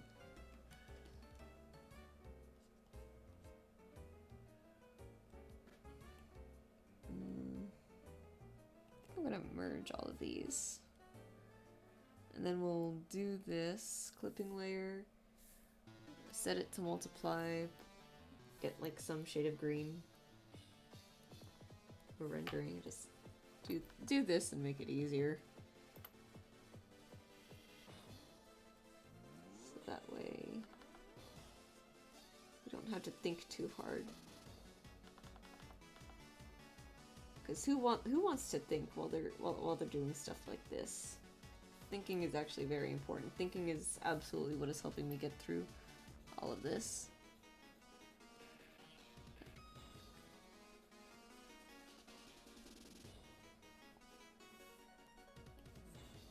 Alright, so there we go. Now that it's rendered, we'll just put a little bit of a blur on it. We're gonna do, I think, 5 this time, just because it's like up there in the foreground. It can like, it's probably fine if it's like a little bit more visible. It's not everyone's cup of tea. I mean, it's not necessarily that it's not my cup of tea, it's that I don't really know what it is. So I can't say if I've watched anything from it in particular. All of that being said, I do very much enjoy... I actually don't really watch a lot of Japanese media, so it's really hard to, like, say. But I know I've always been, like, a fan of Pokemon. I really, really like that. If there's anything that I really like from anime, it's always gonna be, like, the character designs. Like, the character designs are always so fun, and my favorite art styles will always be the ones that lean a little bit more towards, like, the comic side of things. So, like, Redline, the Redline anime, for example, that has a gorgeous art style. Like, it's so beautiful if you've never seen it. I wish I could say that my art was inspired by Redline, but it's not. The actual inspirations for my art, probably something like the creator of The Witch's Throne, his name is Cedric Caballes, or Caballes. It's one of the two. I don't know which pronunciation he goes with. Because the double L is pronounced differently from the double L in, the double L in Filipino is pronounced differently from the one in Spanish, and he is Pinoy, like me. And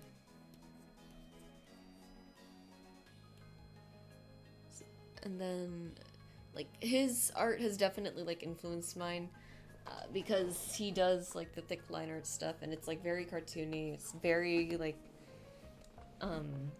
there's huge focus on, like, the eyes and everything, and I think he's also just not afraid to, like, push, anatomy where he wants to, which I really, really like, because it really lends to that cartoon feel. Von Hexa is another artist that I, like, really look up to. I love her rendering, but I don't think I've necessarily, like, taken huge inspirations from her. I think, definitely, though, some of the biggest ones I can think of is, like, the 2D Disney cartoons and, like, the face shape, like, like, this, like, dip into the thing and coming out like that. That is not, me watching, like, any, like, specific anime. That was just, like, me looking at, like, some old Disney art and going like, oh, well, the faces kind of do that. I kind of like how they do that. I'm gonna steal that. The Pokemon anime, not too much. I've always wanted to draw with an anime art style. Not that I think that the dream is dead, but some people don't really consider my art to be very anime, so it's really hard to, like, say. Which is kind of interesting. 2D Disney is pretty based. I miss the 2D movies so much. It's like the 3D looks nice and all, but like I understand 3D is cheaper, right? Because rather than have someone, like, draw out that stuff, you could just, like, rig a model to do it, and you would never have to, like, draw it again, which is kind of nice. But 2D just has, like, a very, like, special feeling to it. I know before when I was learning, I've always wanted to draw in the Pokemon anime art style. That, I don't... Oh. Stream okay. Network error. Oh my god, I hope you guys are still there. I just had a whole thing on the creator dashboard. It seems fine. But anyways, I've always loved the Pokemon anime art style. I think the only thing was that... when did I start watching it? I started watching it around Gen 4, Gen 5, so that would have been Diamond, Pearl, Platinum, and Black and White. I always thought the faces were just... It was just a little weird that the faces were so, like, hexagonal to me. Like, to illustrate my point real quick. Like, their faces were like that. At this point, at that point in the anime, like, that was the art style that they were going for. I always thought that was a little bit weird. And any time that I watched anime, I always had an issue that, like, whether it was, like, front or three-quarter, the nose would be so tiny, but then as soon as they turn to the side, it's like they've grown a wolf's snout. And I remember looking like, that's not how that works. I'm gonna give my characters noses. Casual Pokemon fan here. I mean, I'm, like, pretty casual about it. The only if I ever sound like I know more about Pokemon than I should, it's because I've been playing Pokemon and watching Pokemon since, like, 3rd grade for me. So that's, like, man, how long was 3rd grade? I would have been about 8, so I'm 24, 16 years? Yeah, so I've been invested with Pokemon for, like, 16 years. So that's realistically the only reason why I know so much. If you want to talk about, like, my favorite looks of the Pokemon anime, Sun and Moon. I love how soft it is. I love how, like, I love how doughy and dopey it looks. I think it's, like, super cute, and I think it works perfectly for, like, the Pokemon anime. Got into the anime before 3rd grade for me. Oh, wow. And I think you're older than me, too, so that's, like, probably even longer than me. I haven't been keeping up with the Pokemon anime as of late. I know like they have like that new one on Netflix, but I'm not great at watching shows, so here we are. Yeah, what's another art inspiration of mine? Tetsuya Nomura, I was definitely like something because I had a Kingdom Hearts phase and I really loved Tetsuya Nomura. Now you might be asking, Kyra, why didn't you just play Final Fantasy? That's like Kingdom Hearts but better. Well, one has we'll put it this way, one has maybe 13 games, the other one has like 50. So there was one that was a little bit easier to get into timeline-wise. Still like it, but not as obsessed as I was when I was a kid.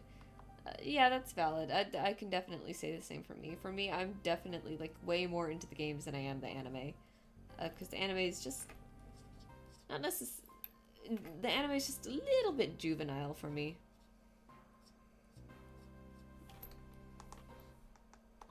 But you know, I still think the anime is pretty great. I'm sure I would probably enjoy like the Kanto series a lot, just because I know like season 1 Pokemon anime was completely like unhinged. I've seen the clips. Final Fantasy fans have not played all of them either, and you don't have to play all of them. Okay, that's good to know. But I love Tetsuya Nomura's art style so much. I was looking at it today. It's like it's very similar to my style in that it's you have like these really like bold lines and like and everything, right? But the thing is that he actually colors his outline, so whereas mine comes off way more like probably like a comic book or a cartoon, his looks a little bit more like painted, which I think is neat. But like both of us use like the same properties of like dynamic line depth and everything, which is really really neat. So I took a lot of inspiration from him, and I'm gonna read chat before I read off some more art inspirations. The anime went on a little too long before Ash finally having achieved his dream. I mean, that's how it goes, right? You want to like, if you're like the producer or something of a really popular thing, you kind of just want to like milk it for as long as you can, and you know, every generational reset.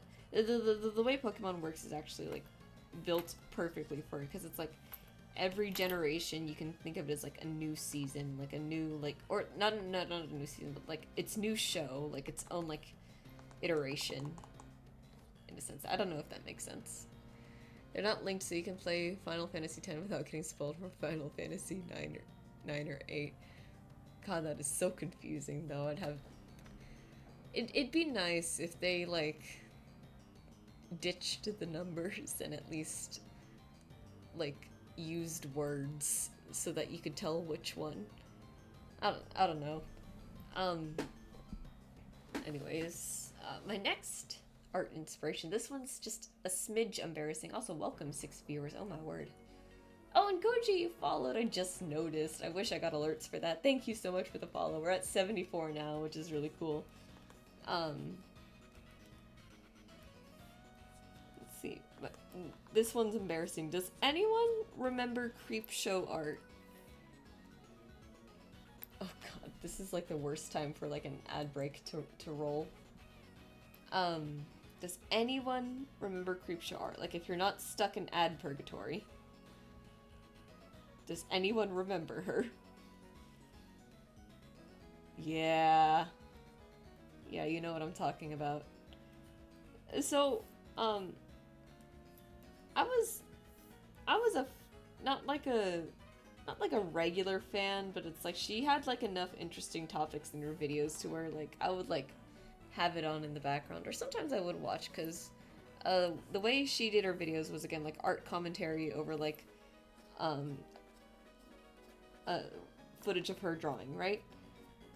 This is so sad, but I loved the way that she did like the eyes, specifically this part, like the upper like eyelid and like coming down like that too. I don't have any examples of her art, and I don't necessarily want to pull them up because well, yes, good artist, terrible person. Um, but she always had like these very like bold. She did also do like the whole dynamic line depth thing, but she also like specifically with her eyes, she would always go like for these very like long and exaggerated lashes, and I really really loved that because I always thought they were so pretty. So for some of my characters, for those who I think would have like really long eyelashes like that, or maybe they would wear eyeliner like that, I don't know. Um, I would put that in there. So like my eye, the eyes that I draw are like vaguely like inspired by Creepshow art, which is just sad because of who she turned out to be. Um, and if you don't know about that drama, that is the only thing with her. She is good at making art. She's a good artist, just a terrible person. I'm just like, bruh.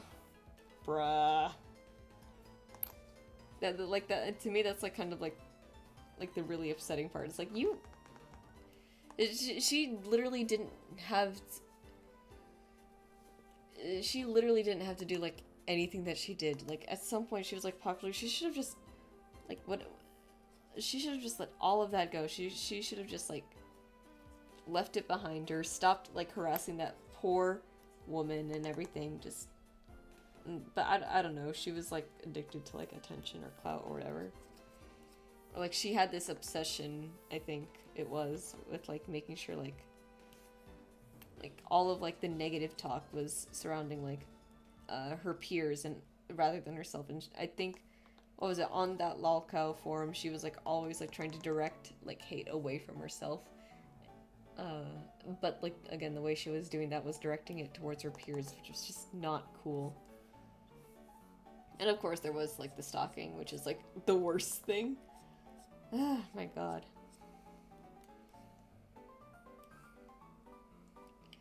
But yeah, you know, I really, really loved her art. Like, it, her obsessive ire against hopeless speeches, I remember that too well.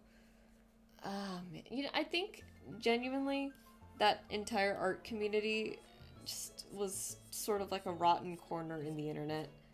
Um, like if we're gonna talk like the art community commentary people that I would watch all the time, it was a little bit of Creepshow, and then I think maybe a few months after I started like listening to her, uh, she she got exposed for all of that.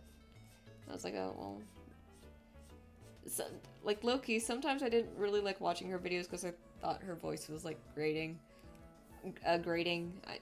Which you know my voice is also grating, but you know I don't like listening to myself. I'm just here because people seem to enjoy listening to me yap, and you know what? I'll take it. But like I thought her voice was just a little annoying sometimes, but most of the time I tolerated it. Spoctor was another one that I enjoyed watching, and I thought that I just really enjoyed that for a lot of his commentary. He would he would wear like the raptor mask, which was hilarious, but then turns out he had child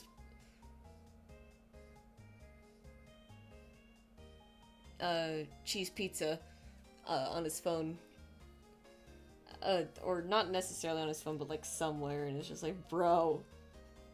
And then who else did I watch before? Hopeless Peaches I didn't watch too much of, but I know there were a lot of like people defending her.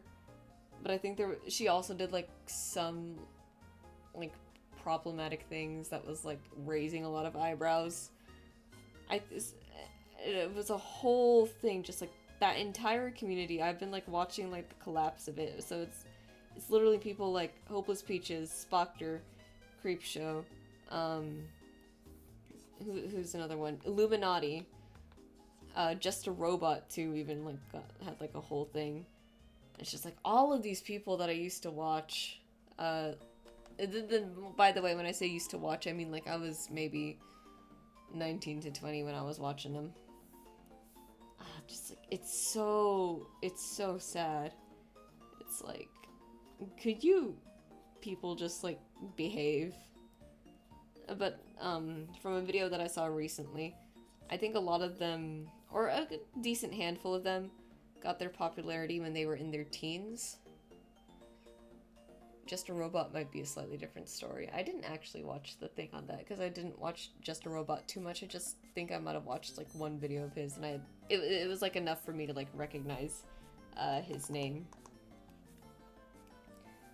But I think a good number of those people that I mentioned there, I think a lot of them got famous like in their teen years, which makes sense as to why some of them acted the way that they did. It's like, oh, yeah, like you were young and unbelievably stupid, and some of them I think just never got the chance to like grow out of that. You know, not saying that like that's an excuse, but it is like I think a decent enough explanation for like the complete collapse that has like happened to that whole circle. Which, you know what, I think it's fine. Not every like creator circle friend group has to like stay intact. Sometimes it is better this way, and I think this is one of those cases where it is better this way. If there's anyone that I'm like very particularly upset like got exposed, or not necessarily like got exposed, but ended up being like a really like bad person, was Spoctor, because his content was actually so funny up until I think he started doing like those video essays on topics that I don't necessarily think he had a lot of expertise on. There was one video from his that I particularly enjoyed coming back to. It's the one where he found this audiobook for a Christian anime adventure thing. And that was a silly video to watch, but besides that,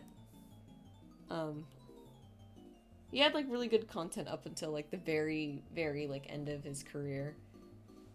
So it is upsetting that he ended up being like the person that he got exposed to be. It's just like, man. And he had like a whole thing too where people were genuinely like falsely accusing him. And it turns out, wow, I guess it really wasn't as false as you know, people were defending him for. Just a wild like situation and everything.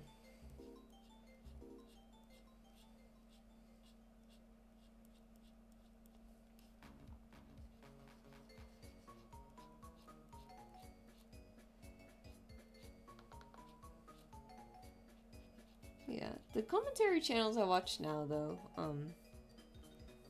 I'm like, I have like more confidence in them not turning out to be like really, really shitty people.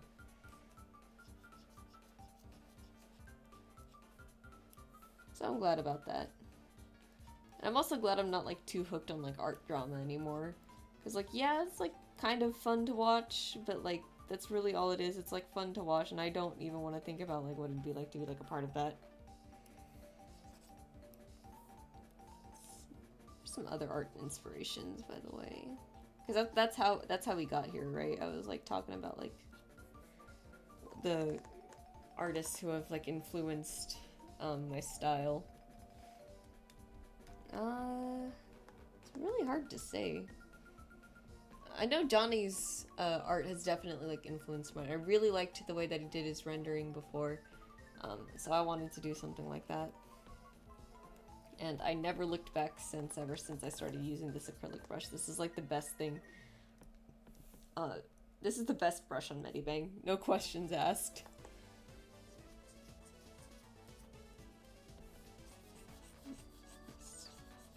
I'm not gonna worry too much about detailing because like most of it is obscured by the bush.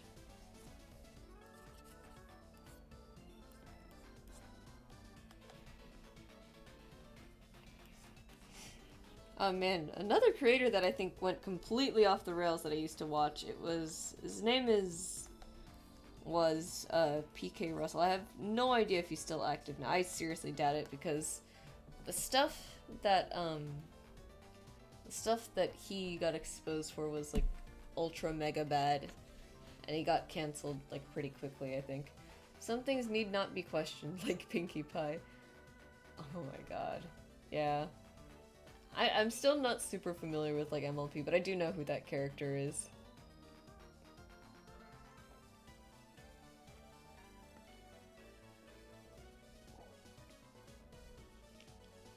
I need to, like, finish this. The drinks at that place are, like, super expensive. I've been, like, slowly sipping it all day.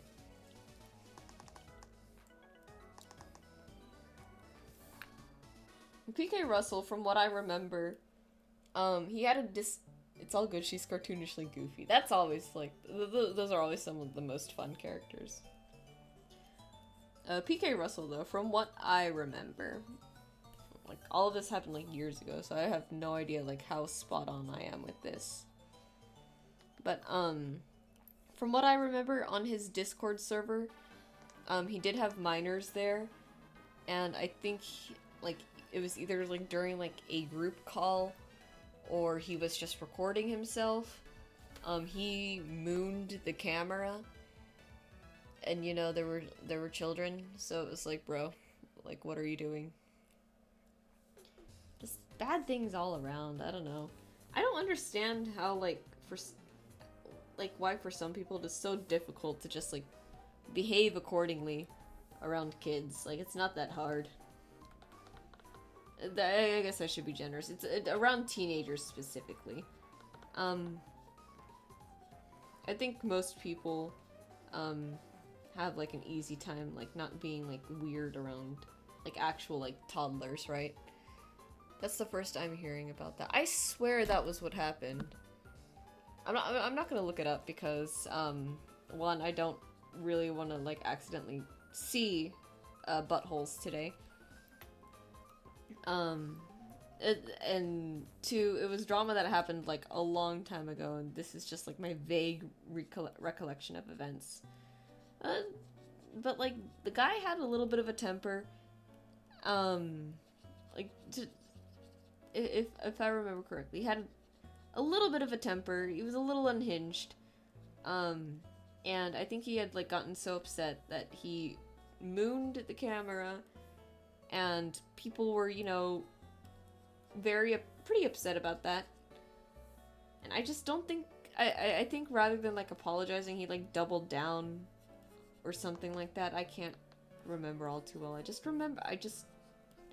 I definitely don't remember him apologizing, so I can only assume it was the only other thing that could have happened, which was, you know, doubling down, because that's usually what it is.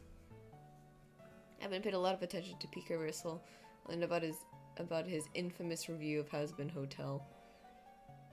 Maybe that's what done him in. Like, if it wasn't the whole butthole thing, it was that. I don't know. I do remember he made a review about it. I just don't really remember what he said. Probably not anything good, because to be fair, the Hazbin Hotel pilot,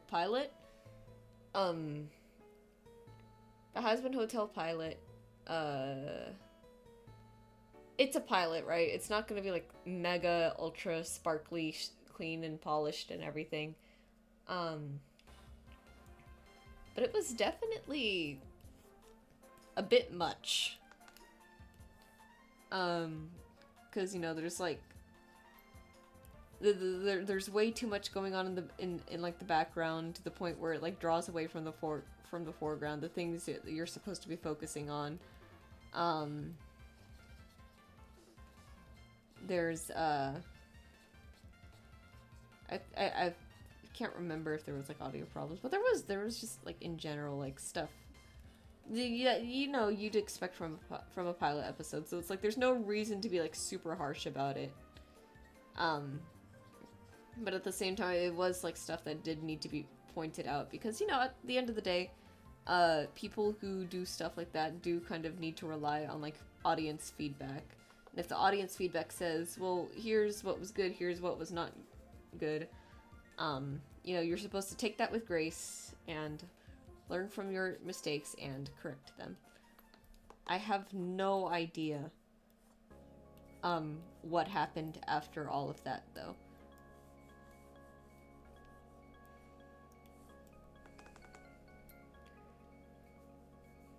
he's still even active. Let's see. Let's just take a little peek on YouTube real quick. I'm not gonna pull up like any like video essays or anything. I just want to see, is this channel still up? How is Has-Been Hotel still like the top thing? Yeah, this was 5 years ago. But this channel is still up, which is kind of crazy. Oh, he's still posting. Talking about my mistakes. No, maybe he did turn around.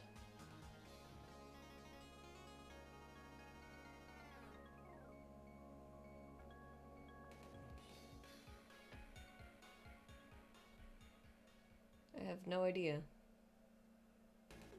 This is definitely interesting.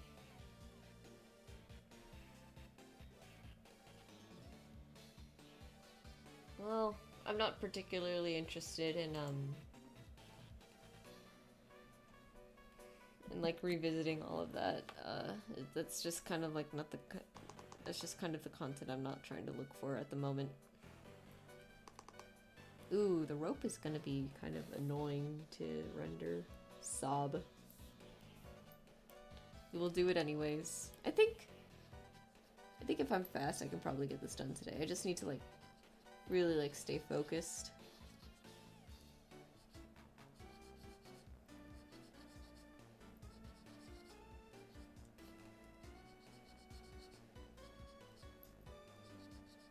And when I sketched this was actually just like a bunch of like squiggles, as I didn't feel like doing all of it by hand, and I was like, I know roughly what I'm gonna do. If there's any consolation, the only decent art commentators to my current knowledge are Ponder Sprocket and Mally Malware. Very much noted. I've been, me personally, I've been listening to Cat and Chat on YouTube, because a lot of it's just like clips from her live stream. Which, by the way, imagine like having to cover art drama for like every single stream. Like, I talk about it sometimes, but it's like I'm never like actually like looking into it. I'm only just ever like saying like, oh well, here's what I saw, and giving like a very like rough and vague opinion on like the crazy things. Like I really only talk about it if I think it's like very like crazy. She talks about like a lot of stuff that gets covered, which more power to her, because it actually like, you know, it's clearly working because she has like an audience. But it's just, man, that is a lot to talk about.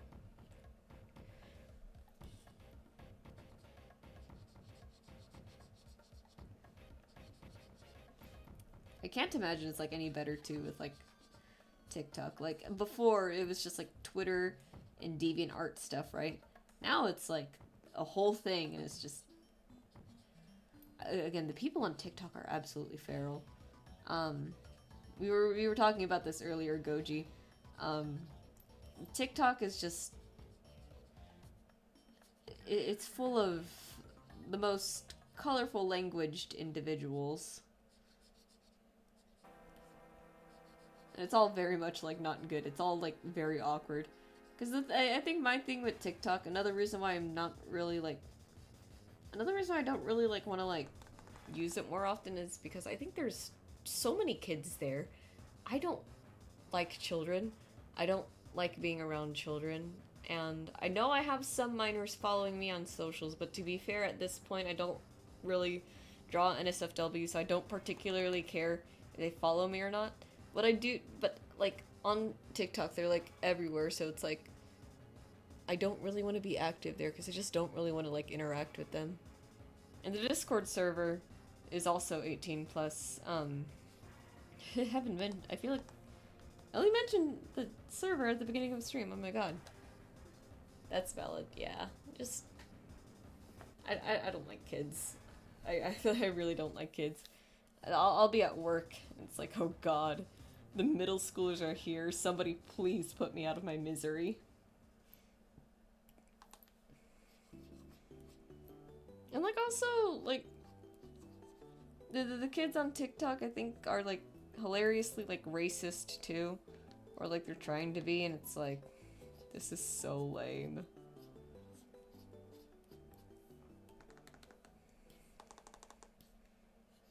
Like, well, one of my favorite memories at the store, as of recently, is the middle schoolers that come in and like absolutely like trash the place. So like we're all pretty upset, right?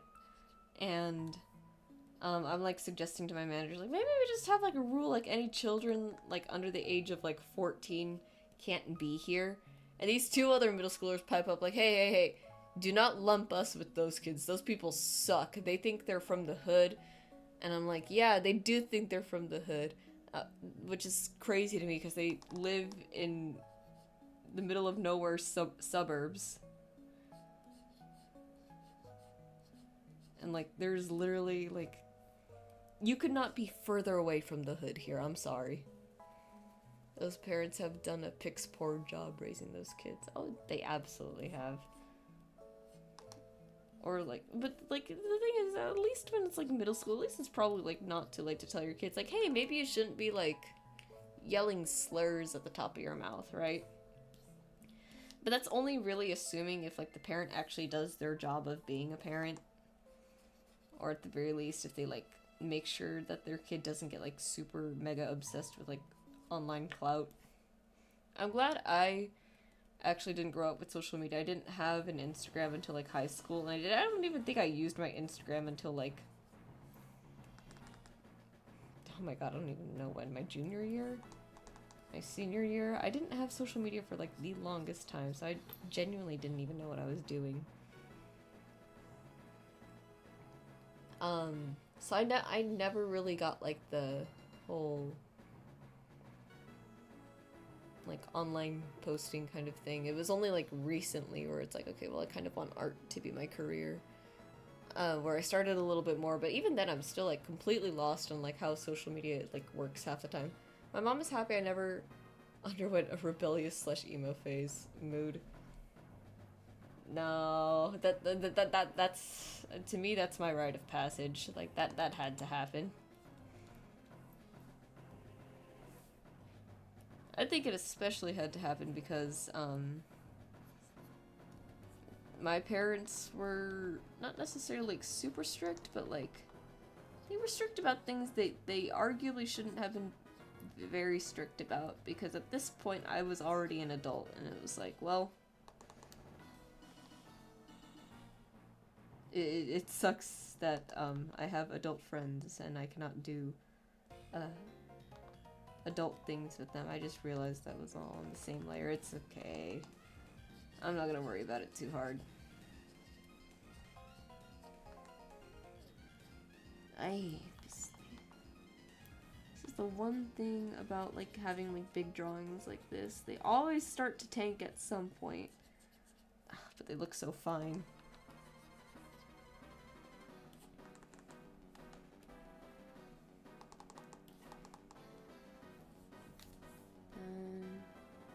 Bring that down as well. The only social I used during my high school years was the relic they call MySpace reel. Oh my god. I never had a MySpace. I had a Facebook, but I only followed like my mom and maybe like one of my aunts on there, and then my dad hijacked it. So then I stopped having an Instagram. I stopped having a Facebook. And then at some point, I sort of reopened Facebook because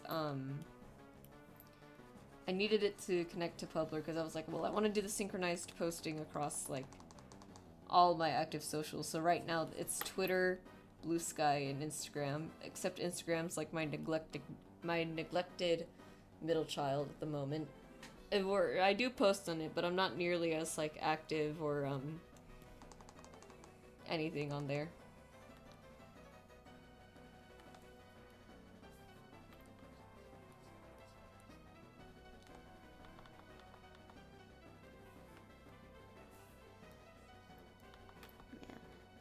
Where is... You know what, we'll like render those spots too, it'll be fine. I still have Facebook, I've been a little more active in other places. Yeah, that's fair. I don't really want to use Facebook for a number of reasons. One of the main reasons mostly being like I don't think I could find an audience on Facebook all that well. Like its primary user base is not my target audience, so it doesn't really work out. Instagram's is a little bit closer. I've been thinking about reopening my Tumblr, but Tumblr is Tumblr. Not that that's a bad thing, but it's very I will unfortunately not be able to like synchronize my posts with Publer because they don't have a Tumblr integration, and I'm not sure if they ever will. I'd just rather have like the automation like right there, because it is kind of a lot for me to like be switching back and forth between programs to make sure I get the posts all lined up. I'm lazy like that.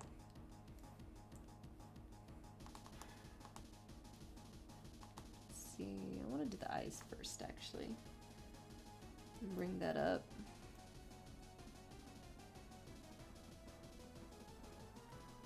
Oh, Cynthia and her funky battle theme.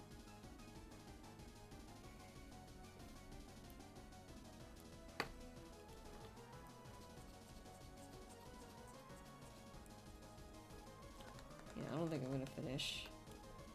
That's okay. Or like,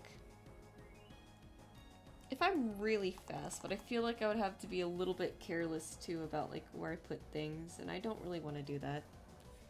I need to be able to take my time. I need to be able to make sure everything looks good.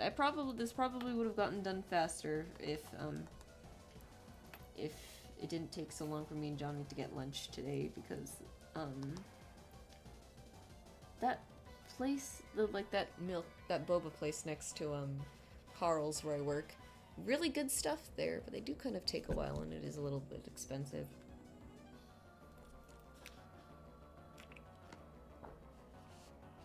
I'm like almost done. It's like so bitter now. Ah.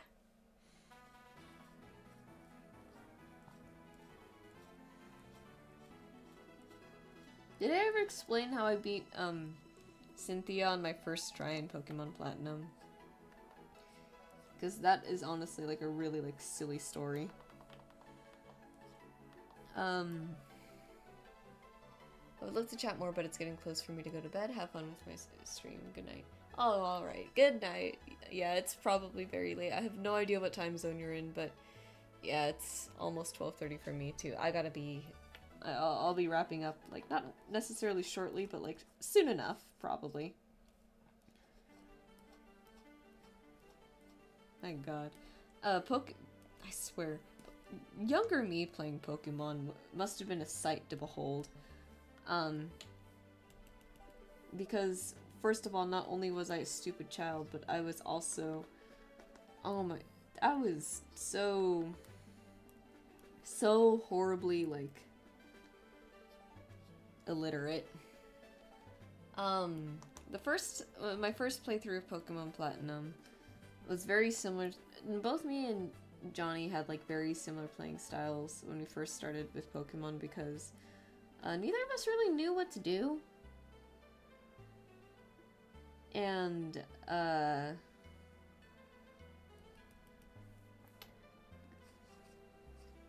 I can like see like the brush like struggling to make like a smooth stroke. I'm crying. Neither of us really like knew what to do, but we knew our starter Pokemons were pretty strong. So our starters would be like the only ones that would like get up to level. And I think Johnny always ended up like playing longer than me, so he had his Infernape at like level 90 something by the time he reached Elite Four in Cynthia. And he could not beat those Pokemon, no matter what we tried. So, in my head, my Empoleon only being level 80... Don't ask how we got to, like, level 90 and level 80 in Gen 4. I couldn't tell you. But anyways, but me in my head, it's like, oh, well, if Johnny's Infernape at level 94... can't beat Cynthia, then my Empoleon at like level 80 like, I don't know, level 82. Probably won't be able to do it either. But one day I was like, I'm gonna be brave. I'm gonna try and beat the Elite Four. I ended up beating it on my first try because I think I either like, I think I spammed Surf the whole time, which works pretty well considering like,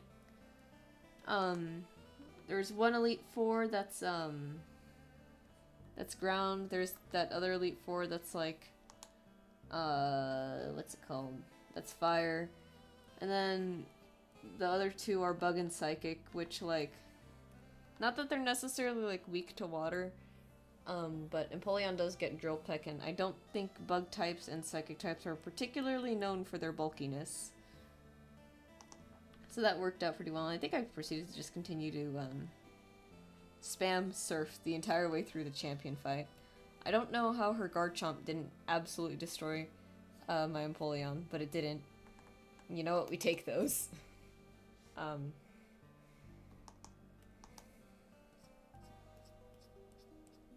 Yeah. And I think the way that we got Johnny to beat the game all those years ago was I let him borrow my Empoleon, so that way, he could also sweep through the thing. It worked out. Worked out pretty well.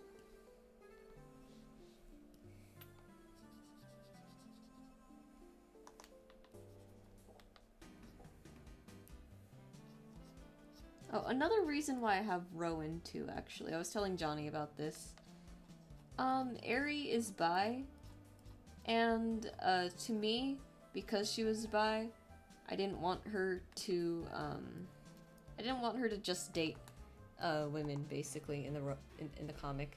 So, in my head, she and Lilac are endgame, right? Like, I feel like I've been pretty clear about that to the point where it's not really much of a spoiler anymore. It's just like, that's the expectation. But I do know she's gonna have, like, between all of that, there is going to be, like, another sort of romance arc going on. Because I am planning for, like, turmoil and, like, rebound stuff, right? And I know, since this is based off of, like, me and my cousin's campaign, I know that rebound character is likely going to be a girl. But then, like, after that, there's no other planned romance outside of, like, Lilac. So I didn't want her to just date girls and then call her bi still, because, well, yes, that is a thing. Like, I'm bi and I've only dated guys.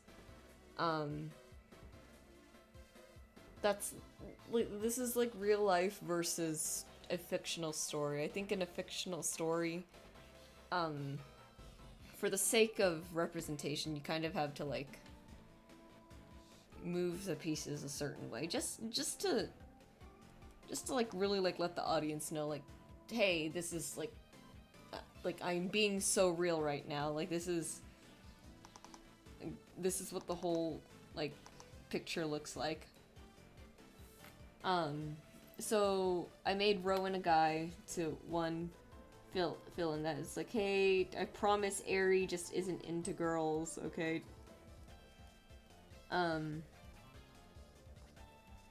So that's also why he's here. And then,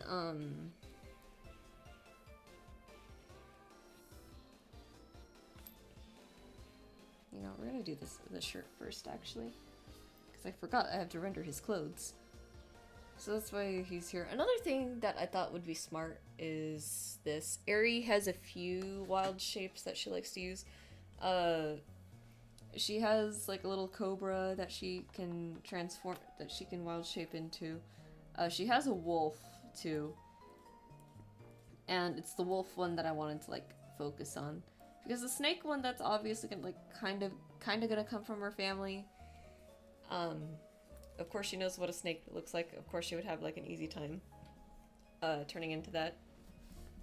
The wolf I thought would be like a lot more fun to expand on, because it's like, okay, well, wolves and snakes are pretty different from each other. How are we going to like narratively connect this? And I'm like, okay, well, what if she met another druid and that was the druid who taught her how to turn into a snake and everything? I thought that was pretty smart. Or not a snake, turn into a wolf and everything. Oh, hey, Biba! Welcome. We're gonna choose another soundtrack right now. You know, I forgot to mention the character smash stream. Some audio got muted. So I can't do this Animal Crossing cafe thing, which is unfortunate, but that's okay. What's like something, what's a game with like big foresty vibes? Oh man, we should do the SM64 soundtrack. I just saw it here. Let's go.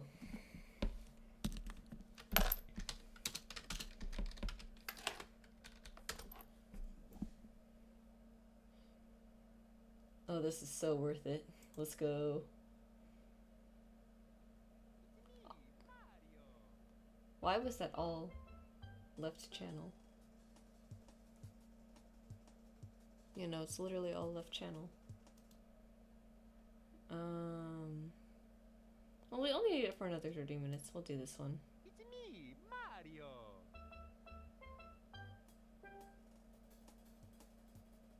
Okay, real quick. Am I stupid or...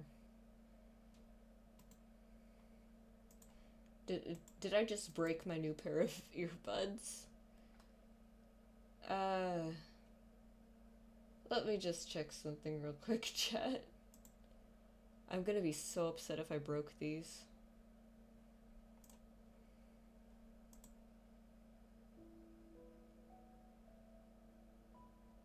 You're kidding me.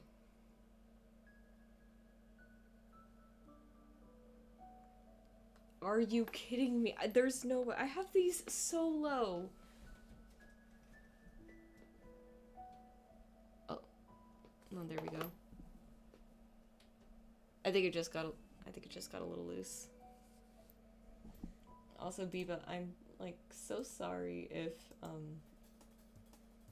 like my voice is doubled. Something is wrong with the headset. I have no idea if it's a software thing, but I can't fix the software thing because I have no idea what software is making it stupid right now. So I'm using my earbuds, but my earbuds have a mic and I can't turn off the mic, so here we are.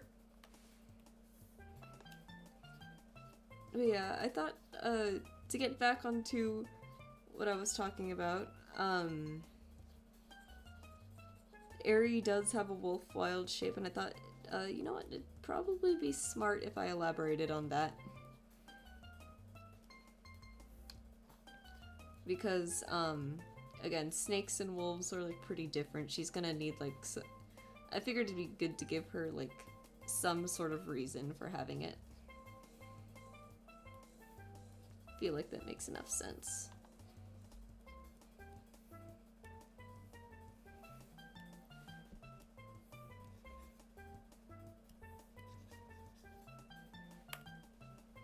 No worries, you sound fine, thank you.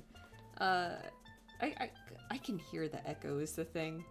Like, I can hear it and it's like kind of bothering me and I'm like getting like, I'm like paranoid about it. Even though I have like no real reason to be, I guess. It's just, I don't know. I do try to keep the streams as like high quality as I can like muster, but it's like this is just a little upsetting to me. A little bit annoyed. And also I'm probably just gonna like buy a new headset because I don't know how I'm gonna fix this. I genuinely don't know. All of my audio drivers are up to date. The Razer Synapse seems to be like working as far as I can tell. So I have no idea what's going on. If a new headset is already causing you trouble, then it definitely worth to get a better one. Yeah, exactly. So I'm gonna be doing that probably tomorrow. I'm gonna see if I can just go to Best Buy tomorrow after work. Because on one hand, I could just order it. On the other hand, I don't really want to do another stream like this because, yeah, doubled audio is not necessarily, like, fun. And you know, I'm probably not. I might not even get like a whole headset. Maybe I'll just get like little earbuds that don't have a microphone on them. And then that way, actually, I can wear my little elf ears and my horns on stream. That might be fun. If you need help with any of that, let me know. Yeah, of course. I always just have been using the Apple mood. That might be what I end up doing if I can find a solid pair at Best Buy tomorrow. We'll see. Or I can just order Panasonic. The brand of earbuds that I use is Panasonic because I love these headphones. Like they have like a nice silicone on them. They're wired, which is great because I genuinely do not like I genuinely don't like Bluetooth. I just don't want the added trouble of like needing to remember to charge my devices or charge an accessory, I should say. Like I'll charge my devices, just not anything else. And that's all it is for me.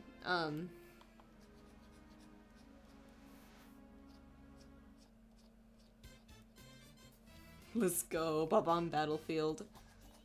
I will always... Yeah, cords. The wired is just so much better than Bluetooth. I'm sorry. I think the audio quality is better. I like that there's no, like, delay between, like, inputs and everything. Because I do notice it. It's enough for me to notice. And especially, like, AirPods. Imagine... Like, I'm a scattered person.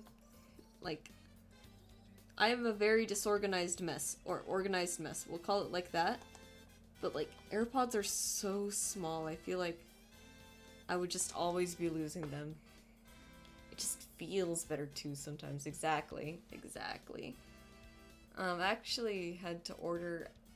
When I'm jamming out to music, it sucks to be thinking about a second battery or to get the low battery warning mid-track. Just kills the whole vibe. It really does. Like, this is just, I plug it in, and I never think about it again. It's great. Like, the less I have to think about, the better, because I'm already terrible at, like, remembering things sometimes. Like, if it's not built into my muscle memory at that point, I'm not gonna remember. But yeah, I had to buy a new pair of earbuds. I use Panasonic because I really like I really like the sound quality. They're very affordable, very good stuff. You feel the chords swing around and it gets more fun. Very true, very true. My other pair was working just fine up until this last Friday. So I have an electric bass guitar now, right? And, you know, I have an amp. Or Johnny is letting me use his little mini amp because, I kind of need it more than him. Like, when he plays on his electric guitar, at least he can hear his guitar. I can't because, you know, the range is like lower, so it's like it's just gonna end up being quieter because it's just, you know, in general it's just harder for us to hear lower notes. And I might have put the volume on my amp a little bit too high because I come into work Friday morning. I was up early on Friday, like 5:30 in the morning. I was like, you know, I can't get back to sleep. I'm gonna practice bass, and because it was like early in the morning, I plug in my headset, or I plug in my headphone, my earbuds, right? I get to work Friday morning. The right earbud gives out completely, and I'm like, no shot. So I think I just hit the bass a little bit too loud and blew it out, which is really funny. And my new coworker was also kind enough to give me headphone recommendations. But I completely forgot the brand. So, oops. That sucks so much. Yeah, I was very upset. I have this, I know I just said I don't like Bluetooth, but if I had to choose Bluetooth, I'd absolutely go with a Bluetooth headset over earbuds any day. I just don't find earbuds to be that comfortable. It's okay that I don't remember the brand. Like I said, Panasonic is like my good old reliable. But if I had to go with, but if I did have to do something Bluetooth, it's usually these, because I prefer headsets over AirPods any day of the week. I usually use this as a backup, like if if the wired earbuds aren't working, I'll just use these. But I wasn't expecting my earbuds to like give out, so I didn't get to bring that on Friday, and I was like, shit. So that wasn't fun. But, what can you do? So we're gonna render the wolf here real quick. I haven't named the wolf yet, but I know he's gonna need a name.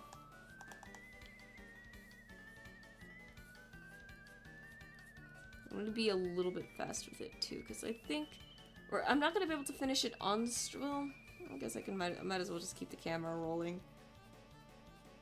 I do enjoy the Mario 64 soundtrack a lot. But if anyone wants to leave, like, as soon as the clock hits 1 o'clock, you are more than welcome to. You're more than welcome to leave anytime, what am I saying? But yeah. I hope everyone... It is a very good soundtrack, yeah. I hope everyone is also enjoying the community Discord server. That has been the silliest, I'm so nervous about having like a Discord server because I feel like I've heard like so many horror stories about them. But at the same time, it's like, well, it's going well so far. Like, what's the worst that can happen? I have Clive, who has been a Discord moderator for a solid number of years now. So it's like, I trust him to like do a good job, And then, our good friend Neil also volunteered to be a moderator, so I have him on that already. I have no idea if they're actually mods or if there's actually a way to give someone like mod status, or if I just have to do it through roles and permissions. But for now, it's just via roles and permissions because I don't know. Yeah, the server I feel like is very silly. I always think of Discord servers as like a group chat, but bigger. You get good in if you let it. You get good in if you let in good people. Issues that rise up are from the people you know. Yeah, that's true. That's true. I trust everyone on the server though, like, because it's everyone who usually shows up in chat, so it's like, it's like I'm already familiar with them, and like nobody has done anything like completely egregious in like Twitch chat yet, so. We're probably fine. At some point, I will open up the server for a more, like, public thing, but for now, I do just want it to be, like, via DMs only. But if anyone wants to, like, invite their friends, you guys are more than happy to. It's just, like, don't post the thing on social media and be like, there's a new server here that you guys can join. And, because if I get, like, a huge influx of people, I'm just gonna be like, side-eye. Drops something off the shelf. Kira! You're such a silly, silly, silly cat, Kira. I want you to know that. Yeah, it started close. Yeah, that's all it is, really. I'm way more social when it comes to, like, being on a social media platform that's, not just, like, another instant messaging thing. Because it's here's the way that I look at like my social media stuff, right? Aside from the art posts, like besides that, sometimes it's just a thought that I need to like get out of my head and throw out there. Meow, you're so silly. Sometimes it's just a thought in my head that I have to like throw it out there, and I don't necessarily want anyone to respond to it. I don't necessarily want anyone to see it. It's just it needs to like leave my head. Otherwise, it, like, bothers me, right? I do think everyone can relate to that. And, at least most of my thoughts are they're very safe. They're very tame. They're very not concerning. Unless you're the corporate head of Carl's Jr., in which case, be very afraid. Be very afraid if you are that CEO.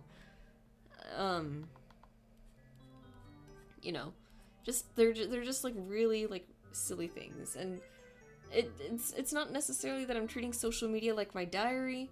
It's more like it's just like a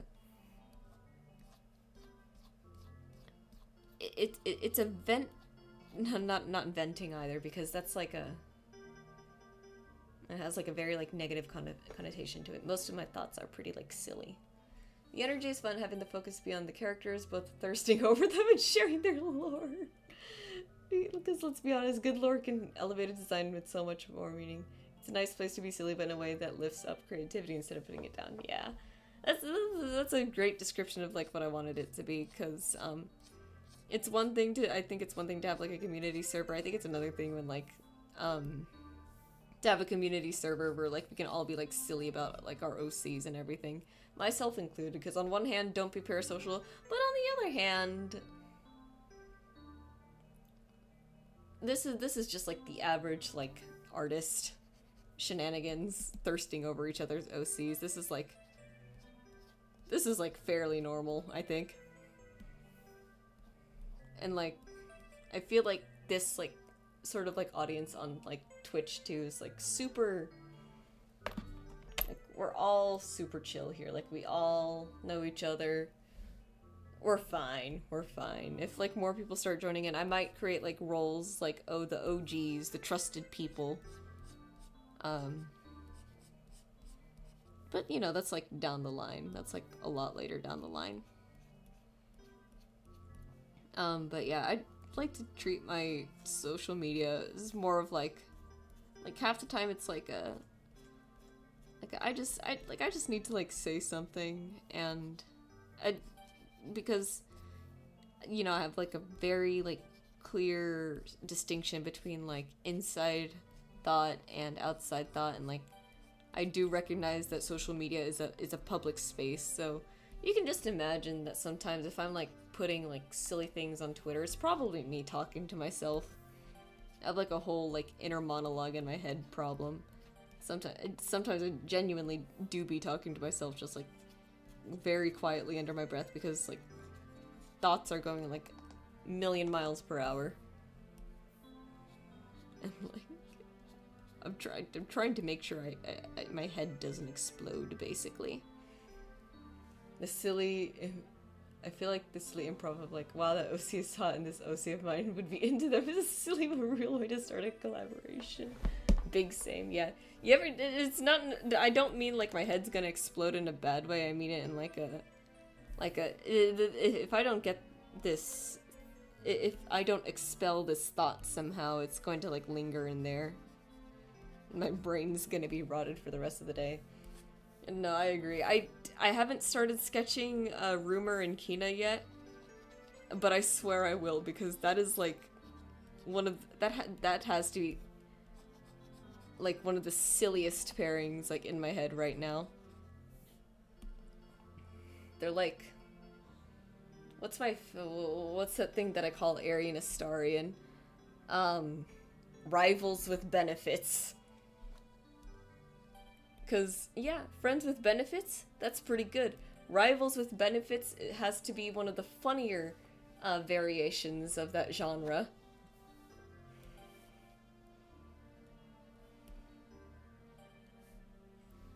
That is a very good phrase with it. For it, yeah. It's, because, like, okay, so I have rivals with benefit stories about 2 other OCs. I need to hear this.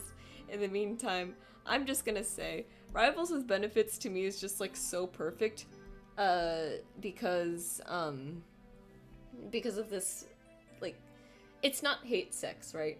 Hate sex is like, oh, we hate each other, but rivals is like, oh, I just really want to be better at this other person. Or I just really want to be better than this other person, which I think is a funnier dynamic than 2 people who hate each other. It's like this person gets on my... It's like the difference between this person gets on my nerves and I actually really, really hate this person. Because one's silly and like, not necessarily lighthearted, but like, way more lighthearted than the other flavor of two characters not getting along, but still getting romanced together anyways. Automod. Automod. It's permitted term climax. I can't believe that's what got automodded. It's a release of the tension, and it's in both ways a climax, but to rival someone you have to, like, know them. Rivalry is very intimate. You gotta know each other to beat them. Yes! Exactly. Rivals with benefits has to be one of the funniest, like, genres out there. I think we need to, like, change it from, like, enemies to lovers or, like, rivals to lovers. We need rivals with benefits. Because that's fun. That's genuinely one of the funniest things. Maybe just a regular multiply. Like, I don't want to go too dark on it. Or maybe color? No. Yeah, no. Maybe soft light. Go back to hard light? Overlay? Darken? No, I think I'll just go with the regular multiply and just kind of have it down here somewhere. So the funniest rivals with benefits story. I need this to catch on. I need this to catch on, Biba. It did become rivals to lovers, but it started with two people trying to outwit and beat each other. Then the joke was that next morning a character woke up and pointed at the character B still in bed and said, "Tainted victory is mine." And the phrase "tainted victory" stuck with me forever. That's so good. Oh man, I love that.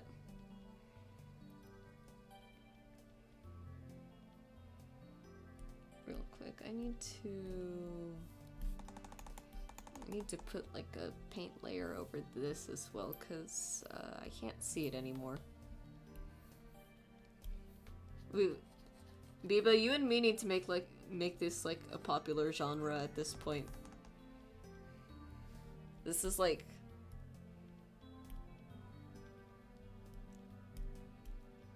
this is just too good of an opportunity not to have.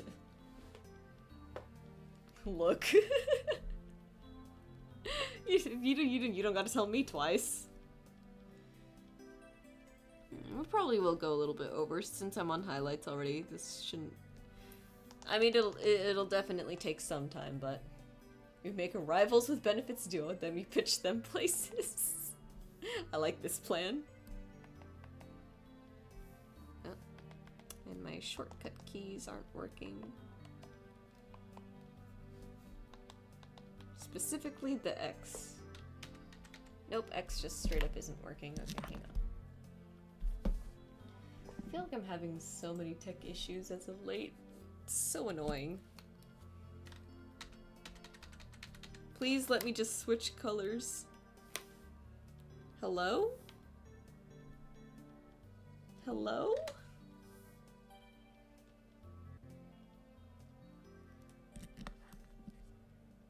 We pitch some places, we get people brain rotted, we make the genre, we have joked about existing OCs, but like, how fun would it be to straight up make new OCs just for the goal of setting up rivals with benefits dynamic? I could.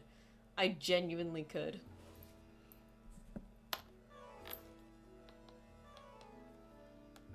Okay, how come I can't switch my colors? Hello? Okay, it's supposed to be that I can click. Hello? Why can't I? I have no idea what happened there. But I like this plan. I like this plan. This is a good plan. This is the silliest plan I think we could have ever come up with.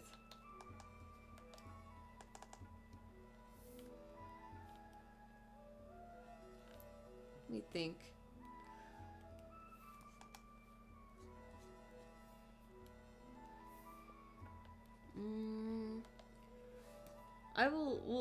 We could probably like discuss more either on like the Discord server or via DMs, whichever you prefer.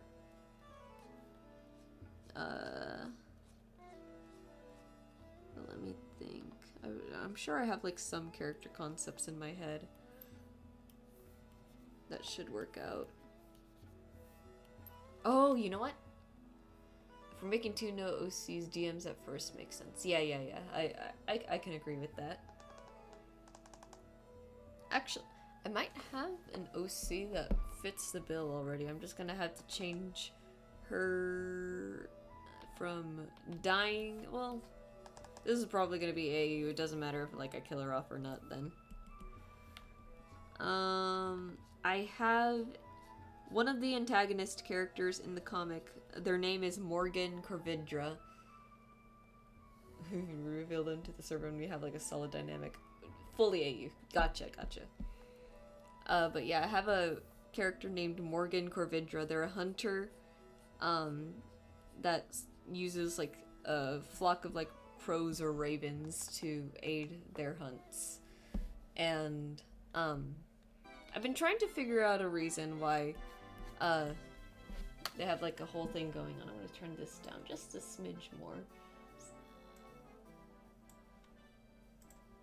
I've been trying to come up with like a proper reason as to why, okay, so to run how things work in my, stupid homebrew world again, Adventurers Guilds are like college esports,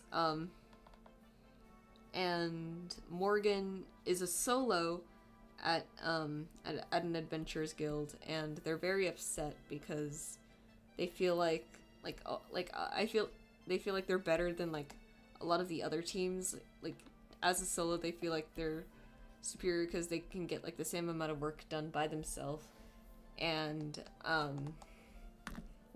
but they still won't get any like a special requests from like clients or anything because they're a solo, and usually special requests require like a team. So I like to imagine that Morgan just kind of feels like their talents are being like wasted. They could be doing like so much more, and like nobody recognizes that. I think that would be a character that I think would be pretty easy to use. But I'm still doing the Rumor and Kina thing because it's really funny.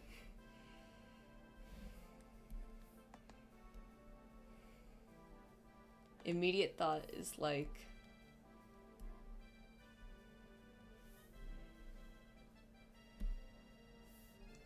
another solo joins their biggest competitor. Yeah, that's what I'm thinking too. I think that would be hilarious.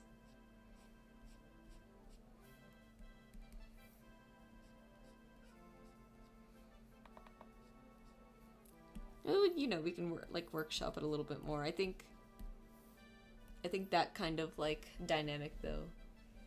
The two are fighting to stay in the high ranks. Yeah, exactly. Like, to stay like on top of each other, like on top of the other on like the guild leaderboard. I think that's a good dynamic to have. Definitely leans more into AU stuff though. Probably more on your end more than it is my end, to be honest. Because again, this is just like the stupidity that I have like built up in my head.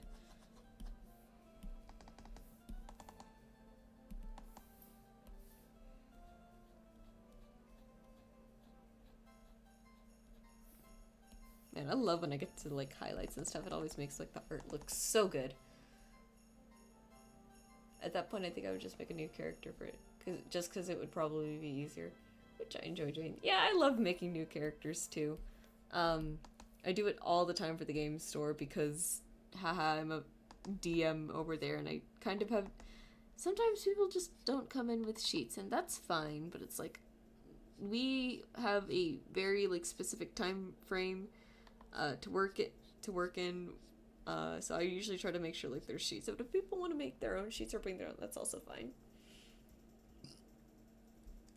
One of my favorite things that happened actually on Monday, because I actually got to run D&D, was this. It's a kid and his dad playing D&D, and it was really funny because the dad's playing a barbarian character that I made, and it's his first time playing D&D, so I think he took like the rage thing to be like a character trait and not like, you know, an actual like game function. So when I do my one-shots, I don't mind people like derailing it a little, because I have my ways to get people back on track, right? So this guy is like convinced that like the park ranger is like hiding something about the people who just went missing. And he's like so suspect, and like he's saying that his character is like so impatient, and she just wants to like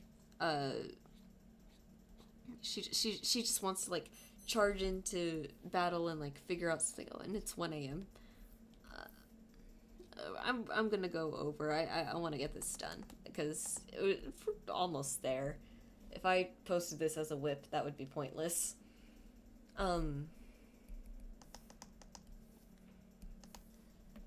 But like, so like she's like eager for it, and then his kid is playing a warlock, sort of like trickster. So the kid uses silent image to create like this skeleton in the distance, and the barbarian's seeing it and failing the I think it's a wisdom save or an intelligence, or no, it's an investigation check. That's right. For silent image. And upon failing that, the barbarian is completely convinced that this skeleton probably has something to do with the missing person, and he's making like all these reasons and everything, and I'm like, okay, I know exactly where I need to take this. I just need to like guide him over there, right? So I'm like, okay, what do you do like to the skeleton? Like, are you gonna charge it? Or are you gonna like breathe like lightning at it? Like, what are you gonna do? He's like, I'm gonna charge it with my morning star. I'm like, okay, you do that. And I described that his character is like running and running and running and running over to the skeleton illusion, and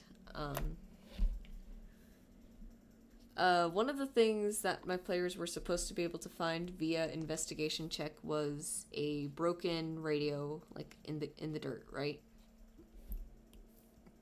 Like a smashed radio.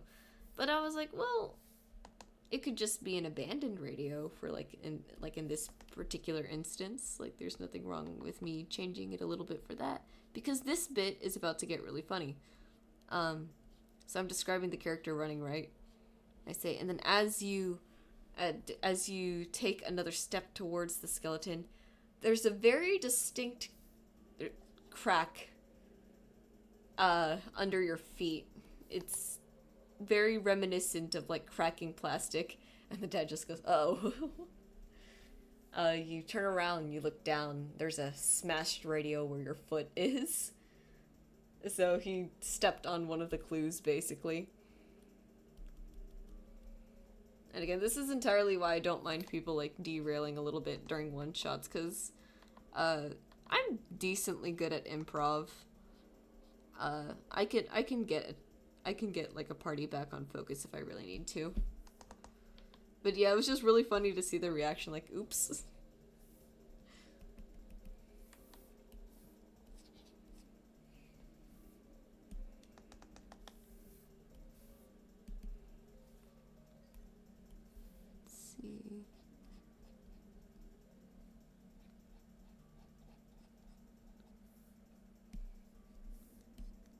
I mean, technically not super close to being done, because I do have to add like the little dappled light, and I also just don't think that should take too long either.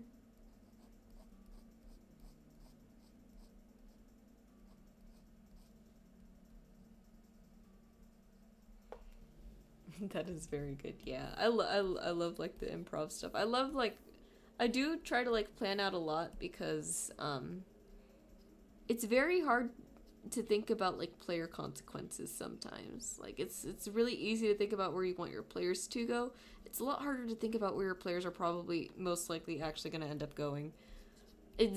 I'm always astounded at like the way players like overthink things. I will hand them the answer on a silver platter, and they'll still be like, no, I still think it's this. And I'm like, whatever you say, we'll see what happens here.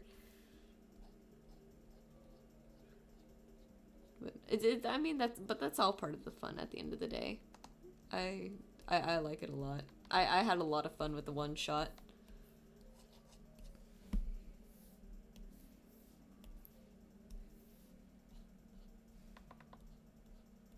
I will say the toughest thing about DMing for the store right now is this. I think a lot of the people who come in aren't super comfortable with like role play just yet. So like it takes a lot to like get the players like asking like questions so that I can give them the answer.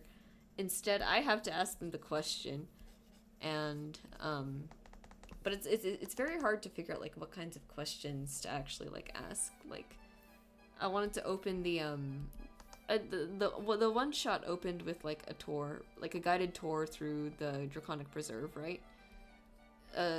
So you know, in my head, I'm like playing with people who kind of already know how to play D&D, and in my head, they're like asking questions like, okay, well, as we're walking, like, do we see anything? I'm like, I don't know. Can you make this check for me? Like, ideally, that is like what I want to happen in my head. But usually, what ends up happening is we're sitting there for a little bit because it's quiet, and I'm like, okay, are you guys like looking for anything like in particular, or like what are you hoping to see on this like little excursion here? Yeah, especially with strangers who may not meet again. It's hard. It is hard. It's tough, but like, you know, at some point, they do usually like get a feel for it. It's like, okay, this is how this is gonna go. The dad seemed like he was having like a lot of fun, which was really funny to see.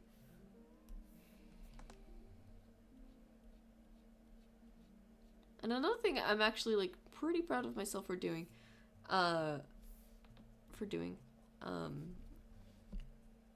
which is a good sign, yeah. Another thing I'm particularly proud of is not having like my NPCs get too much in the way of what my players are doing. I've found like I've found very good ways to like write them out of scenes where I don't think they should be like interfering as much, because you know I want my players to have like the spotlight. Like it's not really about my OCs. It's about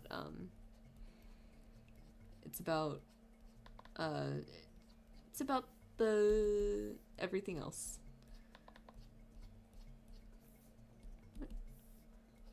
Which is nice.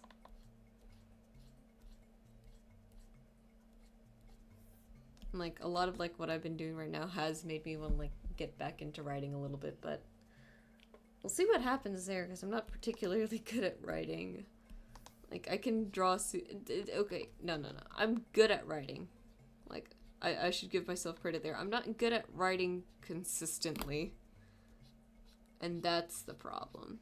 Like that's why I never like post like any like stuff like that. But I want to again. I'm just really like bad at doing it consistently.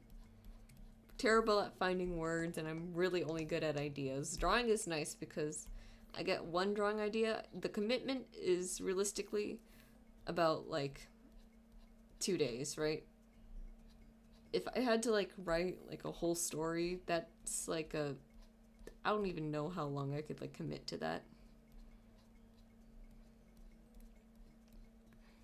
Realistically, that just means I should probably have like a schedule, like an organized like time management thing. It's like, okay, you're gonna write for this long today, you're gonna write for this long tomorrow, but it never works out, so here we are. But I am determined this time, at least. There's 2 things that I want to write. I want to write like a little like origin story for the antagonist team in arc 1 of my comic, and then I also want to write like a full like narrative backstory for Aerie too, involving her and this character Rowan, because I think it'd be a good thing to have again. It'd be good to explain like her wolf-wild shape at the end of the day, and it's a good character design. I might as well do something with it.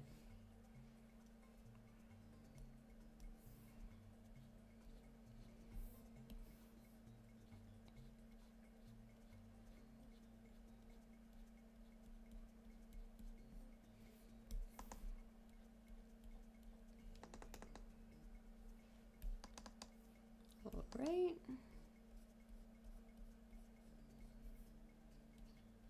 Do that. A little bit of that, not too much.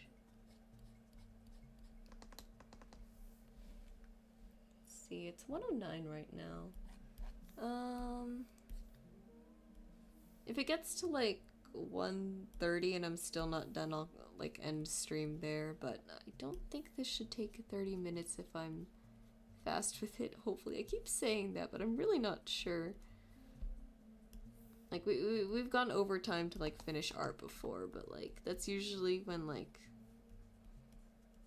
I've kind of already done like X amount of rendering. This is like pretty far back. I wish I had gone home like sooner today, because then I think I would have been able to like work on this suit for a lot longer than I did, but it is what it is.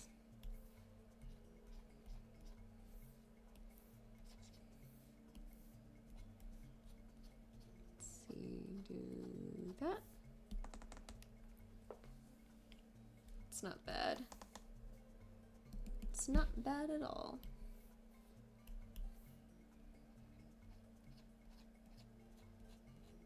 I should really invite like the new frontline at Carl's Jr. to the game store as well, because he also plays D&D. I swear I think when I get to know him a little bit more, we're both unfortunately terribly socially awkward. Or at least that's what it seems like to me. And another thing I learned, I don't think he can drive. Like, he either doesn't have his license, or he just doesn't have a car. But point being, he rides his bike to work, and I'm like, if I invite him to the game store, I'm probably gonna end up being the one driving him there. And I'm like, hold off on that in the meantime.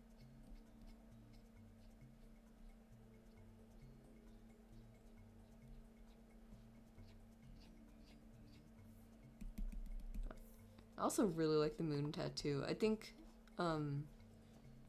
aside from like the number 13 tattoo on Charlie's arm, this is probably like one of my next best designs, I think. Or I like to think that it is. Just like the moon, the little plants and the vines around it. I think it looks pretty good.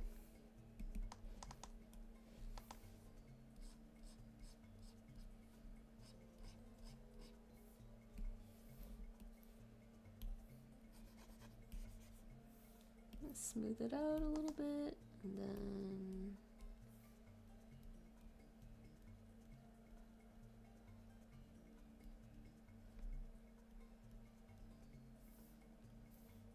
something like that.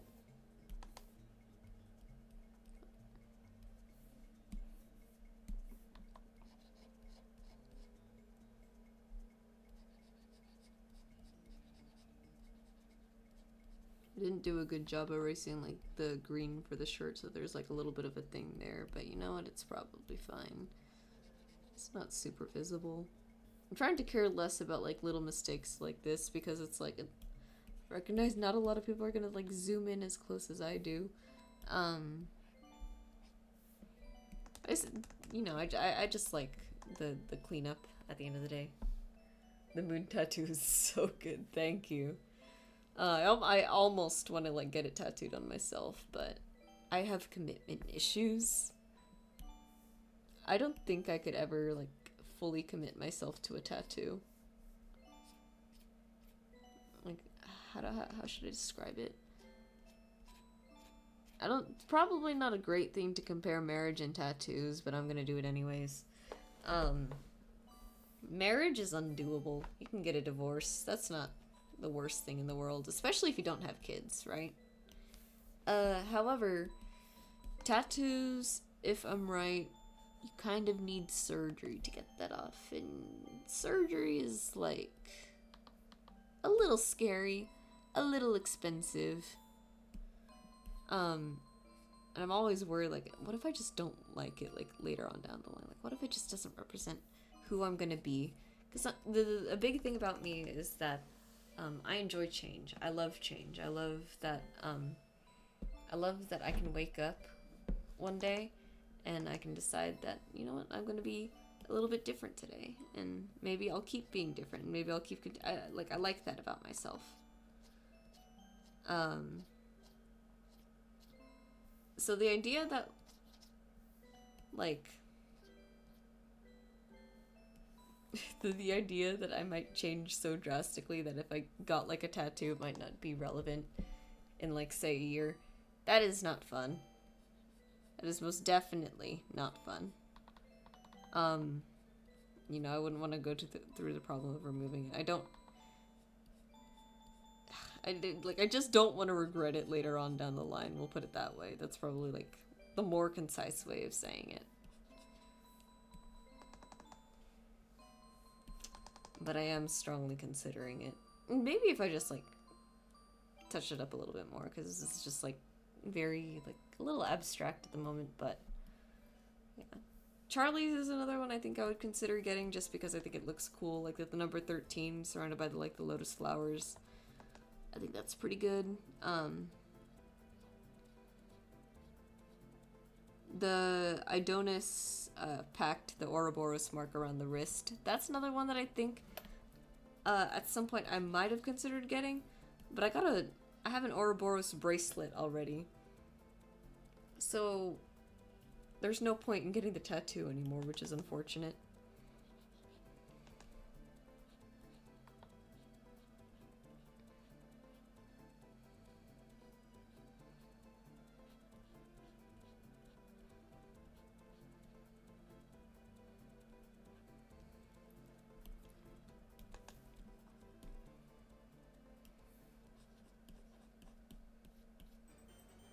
Oh boy.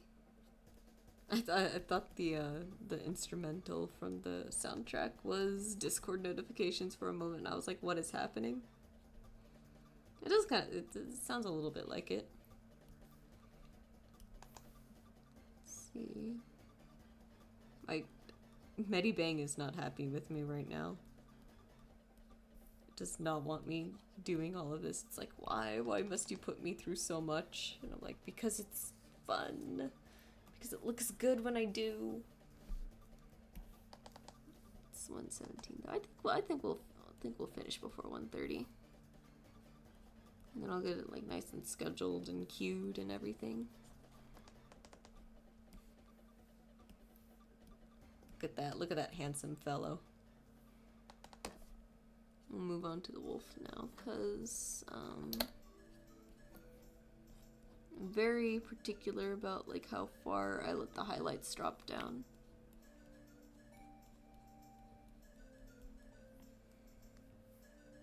I genuinely think Rowan is one of my best character designs so far.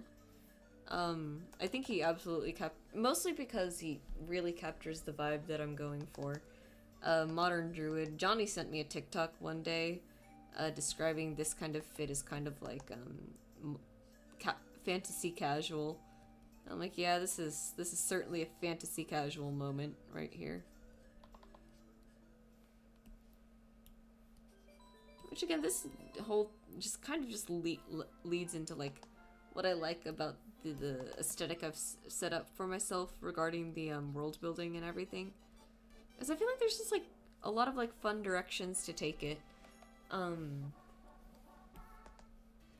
it's just, like I said, one of my favorite things in the whole world is getting attached to, like, ideas, expanding on them just as far as they need to go, and just letting them, like, ride their course. Of course, most of it kind of, like, revolves around tieflings because I'm biased, but I still come up with, like, other fun things.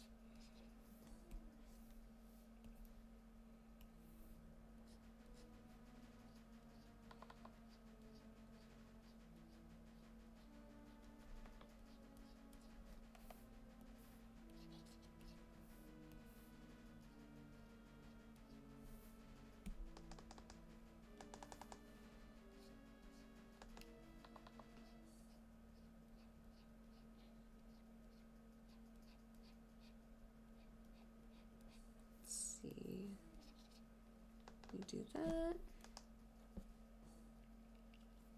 It's 119. I think soundtrack here is actually, oh no, it's at 47. It's got, like, about 13 more minutes. Should be pretty good still, because I don't really want to have to choose like another soundtrack to go through, but it's okay if we gotta. We probably won't. I think, again, I think we got this. Just gonna add some more sort of. I don't know if this is what people call diffused light, because I know it's a thing. I just don't actually know like what it is.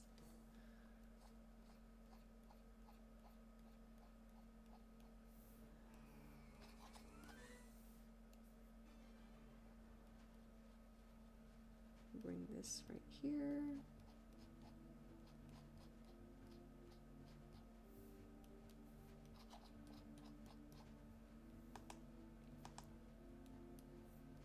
More rim lights down there.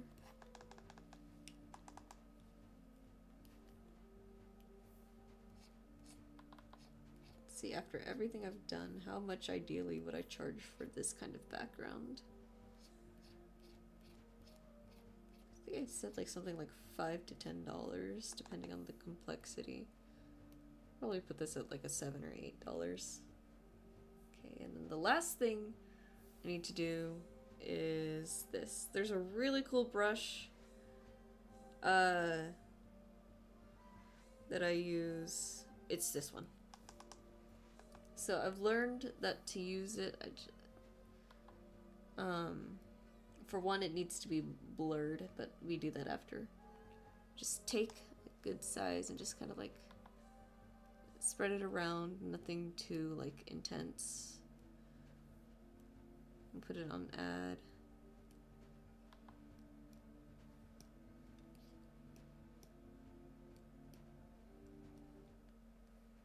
It's very like small sort of like shapes. Like the face is kind of under, so I don't want to put too many there actually. And then maybe like right there. No, like right there. Of course on the wolf.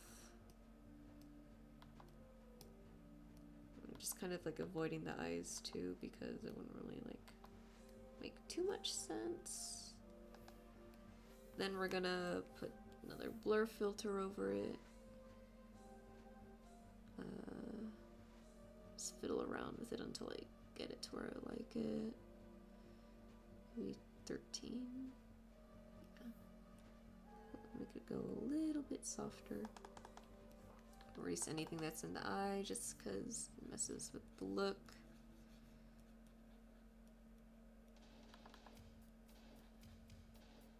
Oh man, what is this soundtrack? This goes hard. Ah, this is good.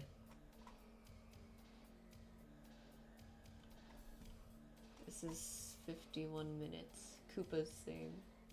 This is good.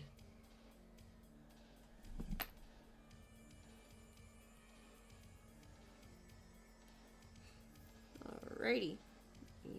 Go ahead and start erasing it. This is pretty much like done as soon as I finish this.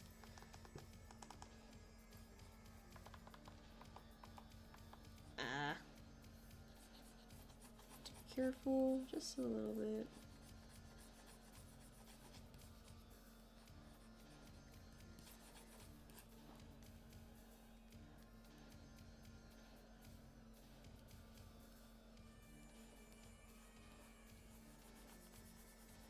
Of all that, we'll go just a little bit softer on it, just so it doesn't look too bright. And then maybe we'll even like make the multiply layer a little bit stronger too. Just to remedy it just a little bit more.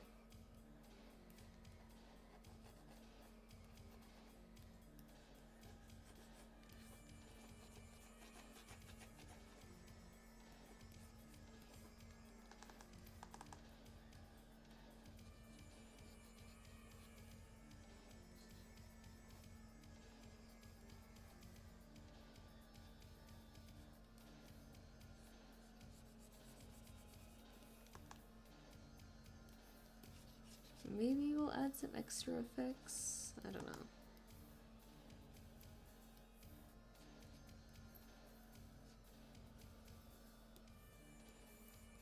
Go.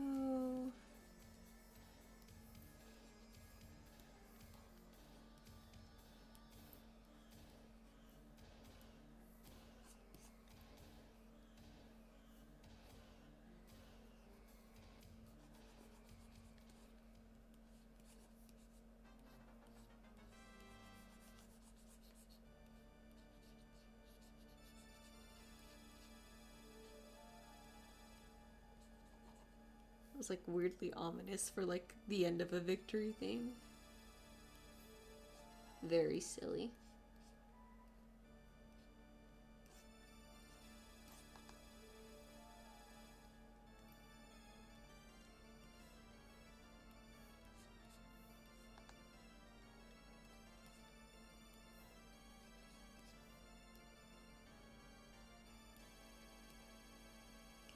Alright, so we have that, and then I think make this a little bit stronger.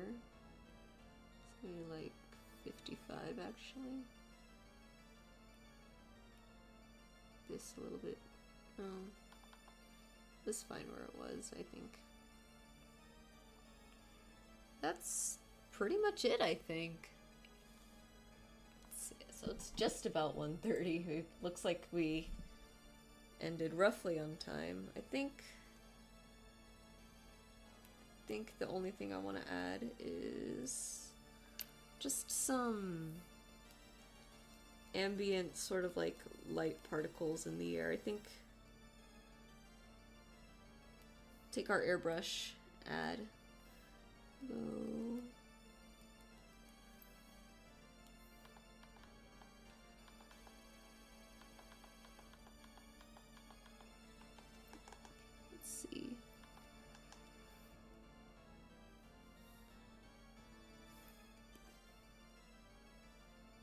Something like that. Very, very kind of like dust, almost. Just stick that in like random spots.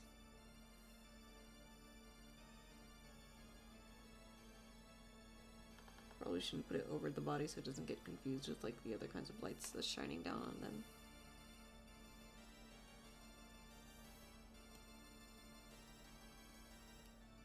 I think the last thing is I'm gonna go here, take this white color, gradient again, circular. I think this is what I was trying to do before.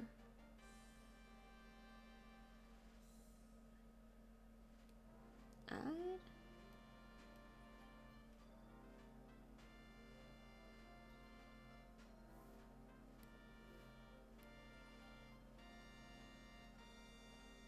There we go.